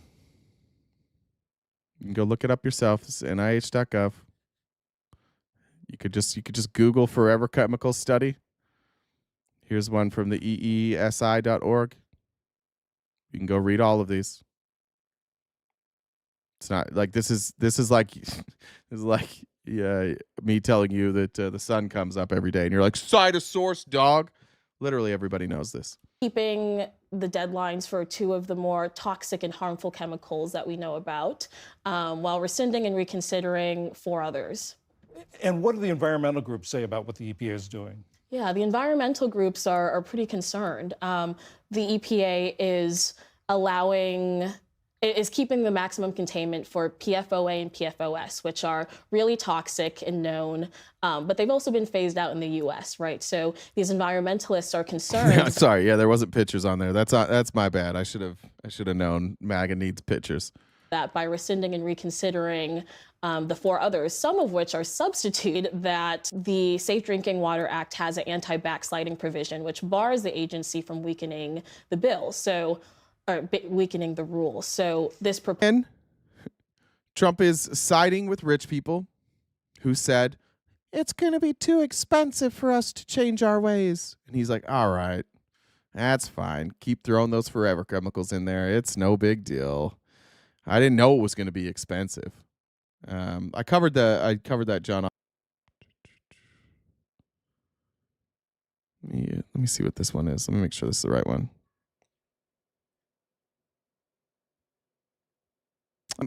So, the CFU, the consumer, financially, they've been gutted because the people like Elon Musk don't want the Consumer Financial Protection Bureau to exist because they want to be able to scam you. If they fuck up, they don't want to have any consequences, and so they've gutted the Consumer Financial Protection Bureau, and quietly. Obviously they got rid of all of Elon's investigations and they've taken away your protections.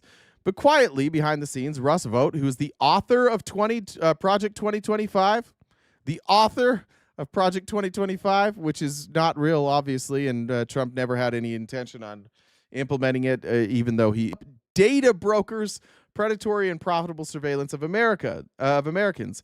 By withdrawing the CFPB's data broker rulemaking, the Trump administration is ensuring that Americans will continue to be bombarded by scam texts, calls, and emails, and that military members and their families can be targeted by spies and blackmailers. Vought, who serves as the association, calling for the rule to be withdrawn, claiming the rule exceeds the agency's statutory mandate and would be harmful to financial institutions' efforts to detect and prevent fraud. The FTA is a U.S.-based or a trade organization and represents the interests of banks, lenders, payment platforms, and their executives. So, in case you wanted those scam calls to go away, by the way, this isn't just like your email address, your phone number. I understand that we crossed that bridge a long time ago. We're talking about access to your DMs. We're talking about data, tracking where you go. We're talking about data of everything you do, your heart data, your health data. Anybody who uses an Apple Watch or what are those things those rings? I forget what those are called. Or that heart monitor that you wear around. Everything, literally everything. It's tracking your menstrual cycles. Lagging bad? Jesus Christ, my fucking internet today. It could just be internet. I don't know. I'm gonna have to call Cox and see what they have to say. They're just selling you out, though. Trump just sits his ass for it. I would be embarrassed if I were you. Let me read a couple last comments, then we'll get out of here. I just got to notice. Thank you guys. That's really cool. 3 million views on YouTube. I think I got all those. Jen, don't quit, please. Jen, do I have all yours? I think one just came through. Let me check. sellout and you using Janelle. What are you talking about? Janelle said $5 train. Love you guys. Thanks for all you do. Thank you, Janelle. Appreciate you. It's the last hour of the show. We'll take friendly calls, and we'll hear a bunch of Republicans complain about an echo chamber. As a reminder, one Republican called. One? Jen, did we have more than one caller this week, or was it one? I had 2. 2? We had 2. Pretty good, guys. You did pretty good. 2 of you called in. Amazon gives you a free month every month. You just have to resubscribe. Like, you actually have to go in. It doesn't auto-renew your Amazon Prime subscription. You just have to go in each month and change it, which is a little silly, I think. Yeah, and I think it has to be done on a browser, too. So there we go. Okay. So we'll be back tomorrow morning. As a reminder, we do have paid subscriptions, which on Twitch allows you to skip the ads, which is pretty cool. On YouTube, I think you have to be a YouTube Premium member to do that. So if you get YouTube, which I am, I love YouTube Premium. It's what I watch more than anything. We do have merch in our bio. You can support us that way. And non-financial ways you can support us, just like, subscribe, make comments on videos. We're on Twitter, we're on Instagram, Facebook, YouTube, Twitch, and TikTok. Hopefully, we got our TikTok access back today. We'll find out shortly. But I appreciate you guys. Damn near knocked out that goal. And on a slow day with the internet crashing, I always appreciate your support. Happy birthday again to Britt Bider. Do something nice for her today. You fucking better. Or else we're going to change the theme song. That's the rule. We'll hear back from Britt tomorrow. Other than that, guys, take care of yourselves. Take care of your mental health, your physical health. Have a glass of water and say something nice about yourself. Don't get scammed. Log off. You're done. What's You're that? done. Log off. Log off. You're done. Don't find yourself getting scammed by TikTok charlatans. Don't give money to people. Don't get scammed by people on the internet. I love all of you. Stay cute and cool, and have a great summer. Oh wait, raid. Do we have a raid? Bree, do we have a raid? You raided early? Okay, it looks like we have a raid set up. I'll see who the raid is, and I'll head over there too. All right, guys, stay cute, cool. Have a great summer.